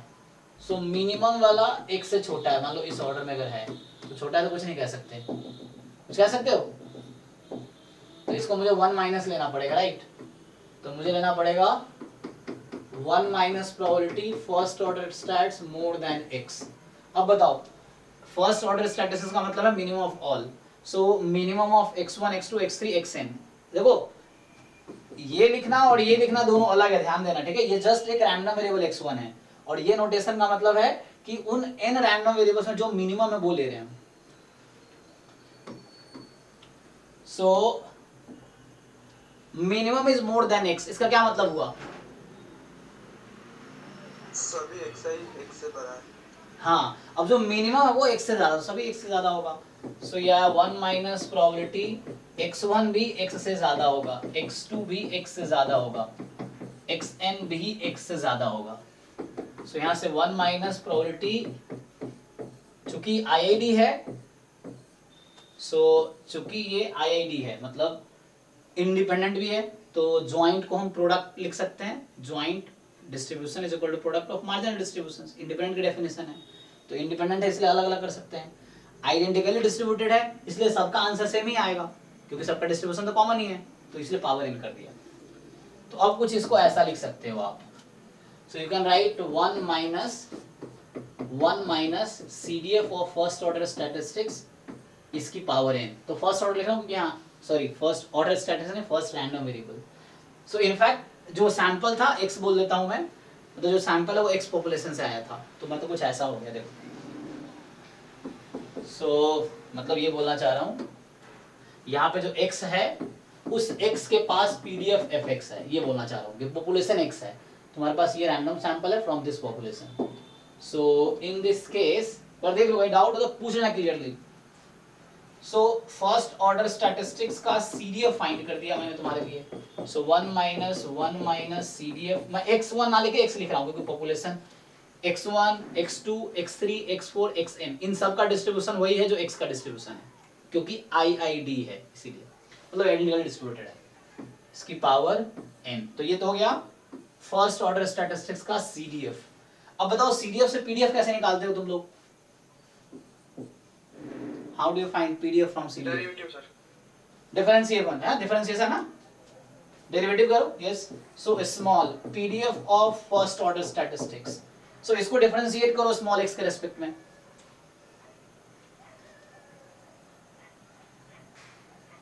क्या आएगा,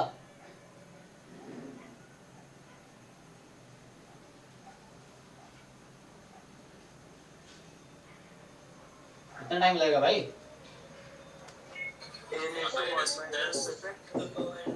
n इंटू CDF की पावर, अलग फॉर्मूला लोगों को याद भी होगा, इंटू PDF। तो ये हो गया PDF of nth order statistics, sorry PDF of first order statistics, और ये हो गया CDF of first order statistics, ठीक। सर वो 1 माइनस fx होगा ना? ओह माइनस, लोगों ने बताया नहीं, ऐसे ये तो nth ऑर्डर स्टैट्स का लिख दिया मैंने।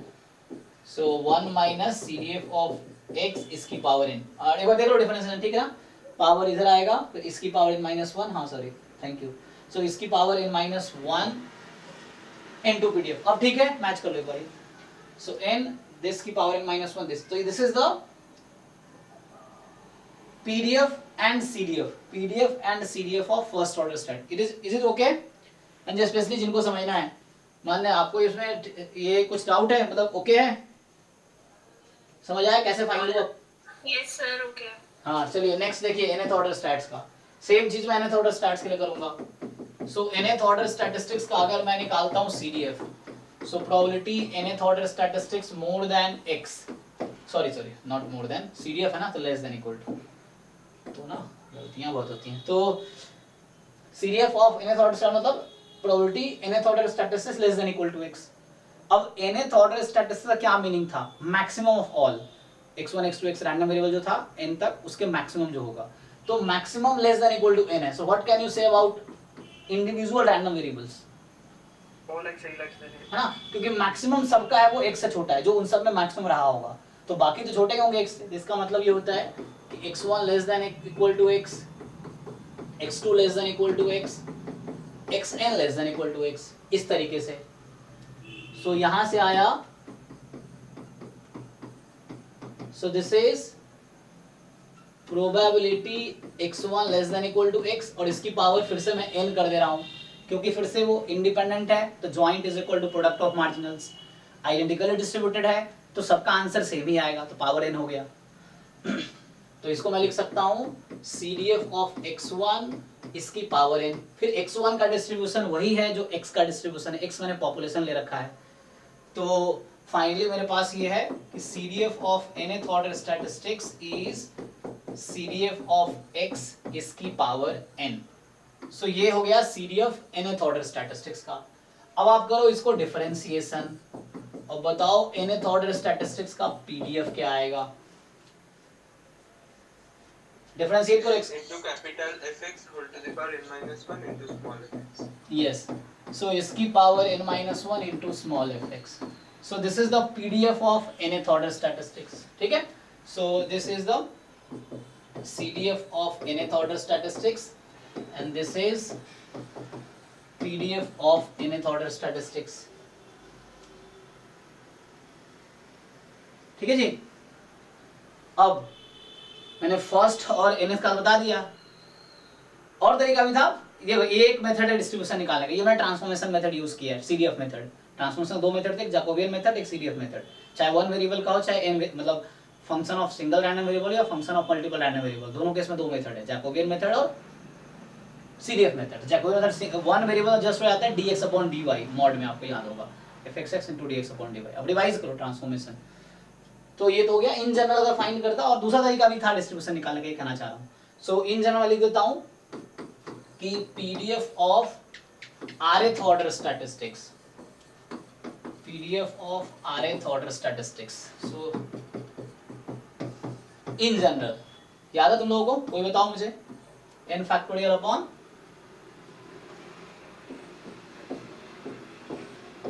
बोलो भाई, rth ऑर्डर स्टैटिस्टिक्स का PDF। तुम्हारे पास n नंबर्स है ना, तो r कोई भी नंबर हो सकता है, 1 2 3 4 5 इसमें से। सो मैं rth ऑर्डर स्टैटिस्टिक्स का PDF पूछ रहा हूँ, बताओ तुम में से कोई।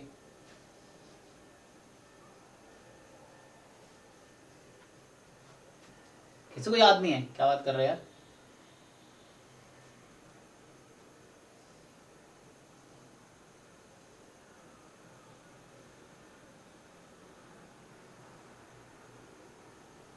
बताओ भाई, तुम लोग कैसे पहुंच गए इस लेवल तक? स्टैटिस्टिक्स तो आता होगा ना, पहले पढ़ा रखा है मैंने, वीडियो आप नहीं देखे इसका मतलब।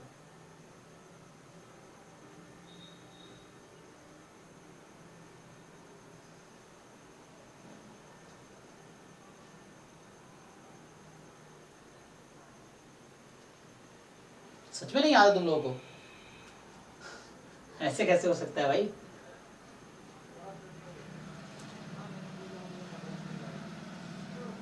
मतलब सब बराबर ही हैं, मतलब पहले, मतलब हालांकि मान्य ने बताया कि उसको नहीं आता है, एटलीस्ट बाकी लोगों को भी नहीं आता, मतलब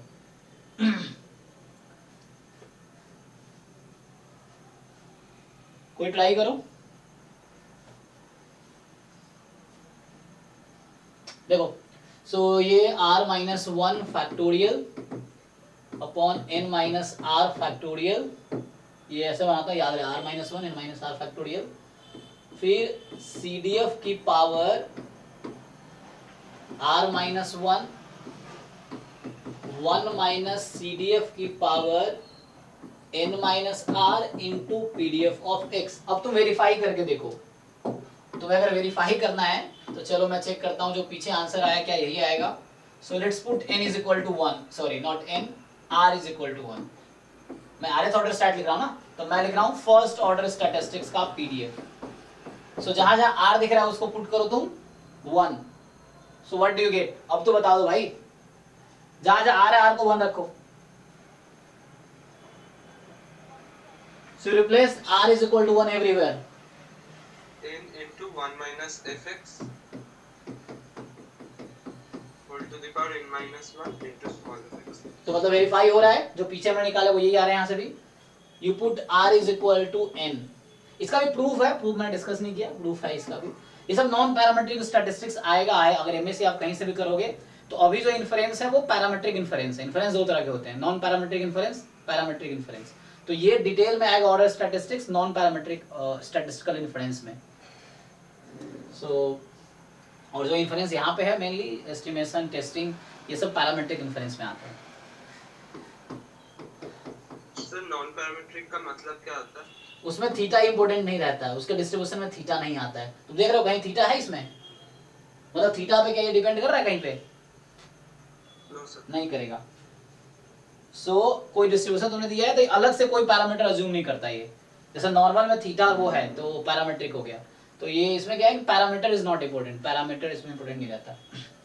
जैसे काई स्क्वायर एन हो गया, ये सब नॉन पैरामेट्रिक डिस्ट्रीब्यूशंस हैं जहाँ पैरामीटर इंपॉर्टेंट नहीं है।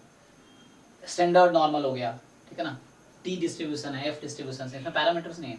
मतलब डिग्री ऑफ फ्रीडम है लेकिन वो पैरामीटर्स उसमें नहीं है एक्चुअली, या स्पेशली है ना। तो ऑर्डर स्टैटिस्टिक्स में भी अपनी तरफ से इस डिस्ट्रीब्यूशन में कहीं पैरामीटर ऐड नहीं करता ये, जो पॉपुलेशन में है वो तो रहेगा बट अपनी तरफ से इसको नहीं चाहिए। मतलब इसके पीडीएफ लिखने के लिए तुम्हें अलग से पैरामीटर की जरूरत नहीं है, वो चीज है। सो nth ऑर्डर स्टैटिस्टिक्स सेम चीज, जहां जहां r दिख रहा है n रख दो, तो यही आएगा।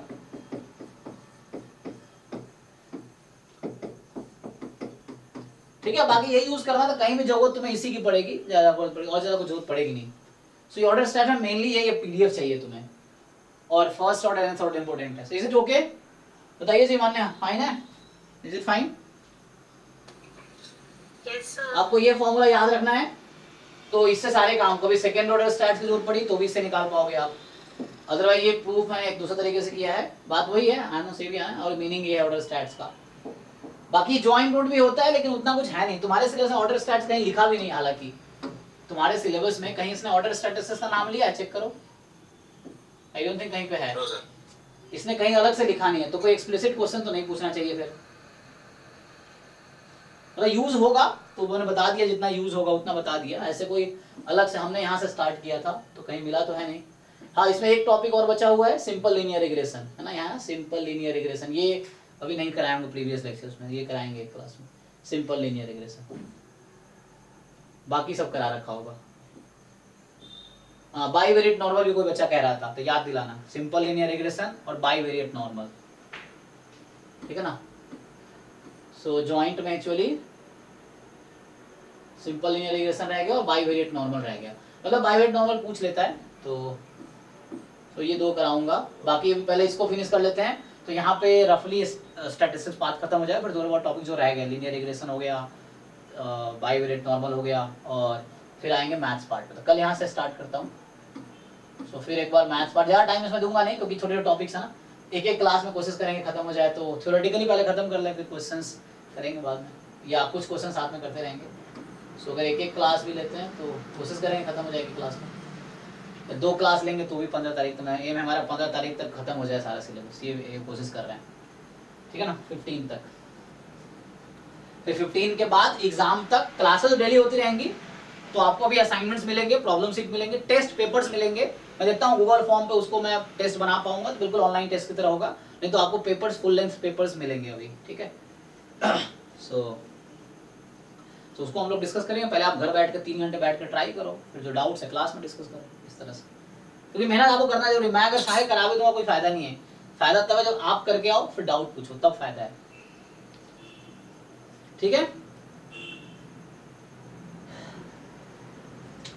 अरे हाँ ना बोलो, ठीक है चलो। Okay sir. हाँ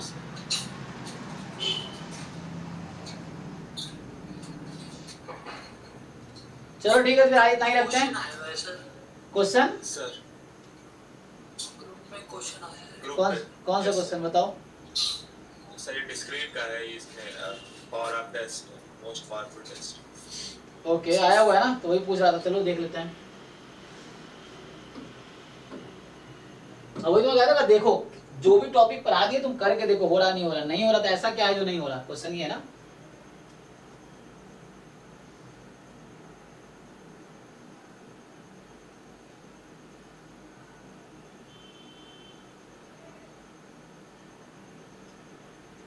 चलो देखते हैं, ट्राई करते हैं। आओ तो ये क्वेश्चन आया हुआ है आपके एग्जाम में, अच्छा ये बहुत एंड में है, 96 नंबर होगा ये। सो कह रहा है कि आपके पास H0 है, देखो। सो ये 96 होगा CUET 2022 में 96 है ना भाई, जिसने स्क्रीनशॉट भेजा है देखो,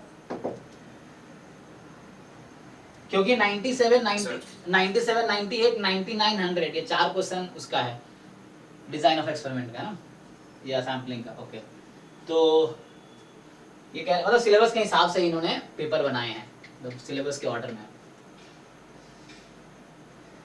सो आपको कह रहा है कि H0 में जो है, जो H0 है उसमें PMF कुछ ऐसा है 1/10 जब x की वैल्यू 1 से 10 तक है, और H1 में इन्होंने x/55 लिया है जब x की वैल्यू 1 से 10 है।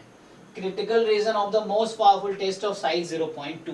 अब देखो, सो पहले तो मैं क्रिटिकल रीजन निकालूंगा। सो LH0/LH1। अब यहाँ पे एक्चुअली साइज 1 ही है, ठीक है ना, इसने साइज नहीं कुछ दिया, एक ही रैंडम वेरिएबल x है, उसी की बात कर रहा है। तो जस्ट आपको कुछ नहीं करना, लाइक्लीहुड फंक्शन अगर सैंपल साइज 1 है तो लाइक्लीहुड फंक्शन PDF या PMF के ही इक्वल हो जाएगा। तो कितना हो जाएगा, सो H0 वाला जो है ना कितना आएगा बताओ। पहले में PMF कितना है 1/10 और दूसरे में PMF कितना है x/55। ये समझ आ रहा है कि नहीं। Yes sir. Likelihood function single random variable का जो PDF या PMF वही लेंगे। प्रोडक्ट क्यों लेंगे, प्रोडक्ट तब लेते हैं जब साइज n होगा। यहाँ साइज तो 1 ही है क्योंकि एक ही रैंडम वेरिएबल दिया है इसने, कहीं कहा नहीं साइज सैंपल और साइज n है, तो सिंगल रैंडम वेरिएबल है, तो जो PDF है वही लाइक्लीहुड है, जो PMF है वही लाइक्लीहुड है। सो कितना आ गया ये बताओ। 11/2x। 11/2x चेक करना बाकी लोग।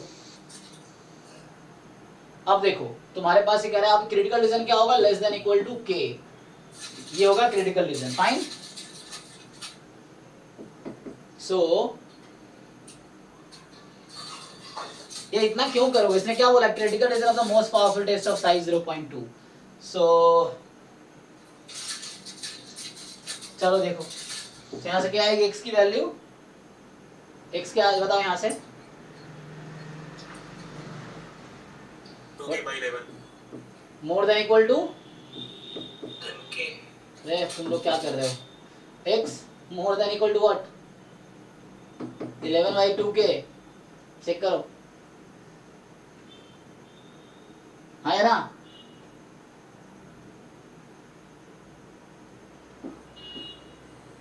बोलो भाई, तुम लोग एकदम ये के लिए।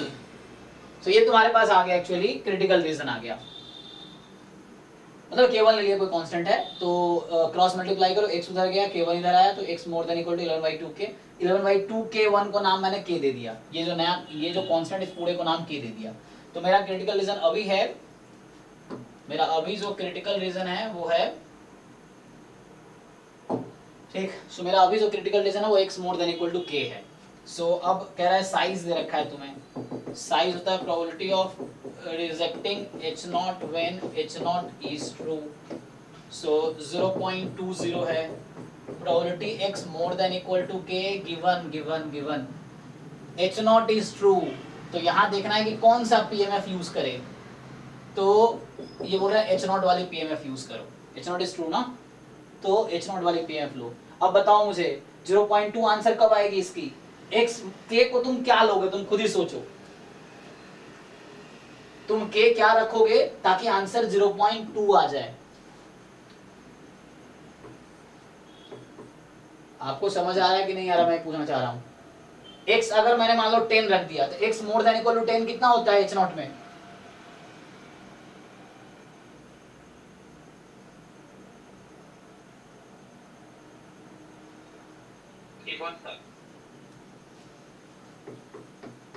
x more than equal to 10 क्या होगा 0.1. x more than equal to 9 कितना होगा.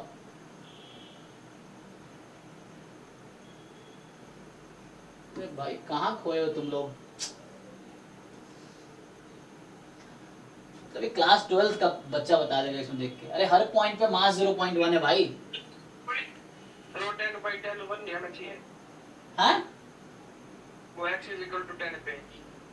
हाँ x इक्वल 10 पे क्या आएगा.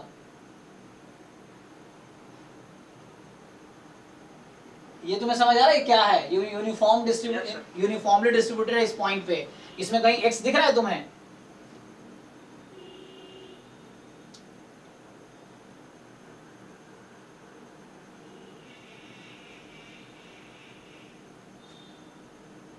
अरे मेरे भाई x की जगह 1 रखो, चाहे x की जगह 2 रखो, चाहे x की जगह 3 रखो, चाहे x की जगह 4 रखो, हर पॉइंट पे इक्वल मास है 1/10. ये जो सैंपल स्पेस में यूं समझ लो 10 नंबर है 1 2 3 4 10 तक. हर पॉइंट पे इक्वल मास है 1/10. तो मुझे बताओ इसका answer x more than equal to 10 क्या होगा. तो 10 के आगे तो कुछ है ही नहीं ना.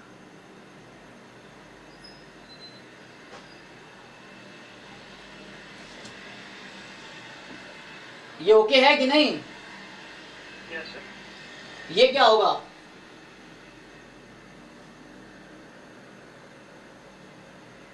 पॉइंट 1 ये भी होगा. 0.1 क्यों होगा मेरे भाई. x more than equal to 9 है, तो 9 से ज्यादा कौन कौन सा नंबर है सपोर्ट में. 9 या 9 से ज्यादा.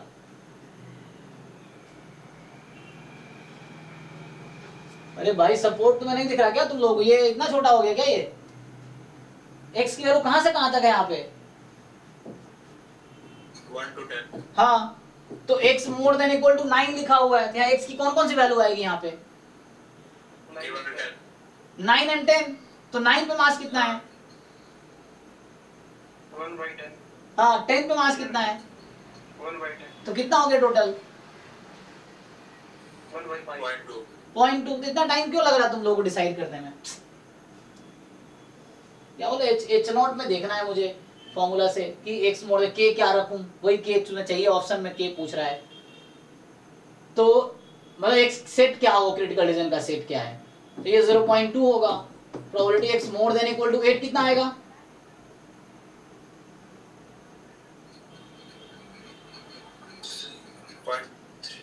0.3. हाँ भाई 8 9 10 तीनों पे मास ऐड हो जाएगा.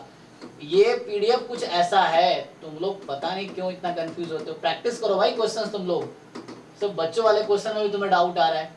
ये 1/10 है 1/10 है सब 1/10. ये ऐसा लिखा हुआ है. इसका मतलब ये है कि x की वैल्यू 1 से 10 तक लो, हर पॉइंट पे 1/10 मास है. तो तुम्हें 0.2 चाहिए था यहाँ पे, तुम्हें यहाँ 0.2 चाहिए था, तो k क्या लिया तुमने. तो x की कौन कौन से वैल्यू यहाँ ले सकते हैं हम. तो आंसर हो गया 9 और 10. ये तुम्हारा आंसर है इस क्वेश्चन का कि x की जो पॉसिबल वैल्यू है 9 और 10 दोनों है.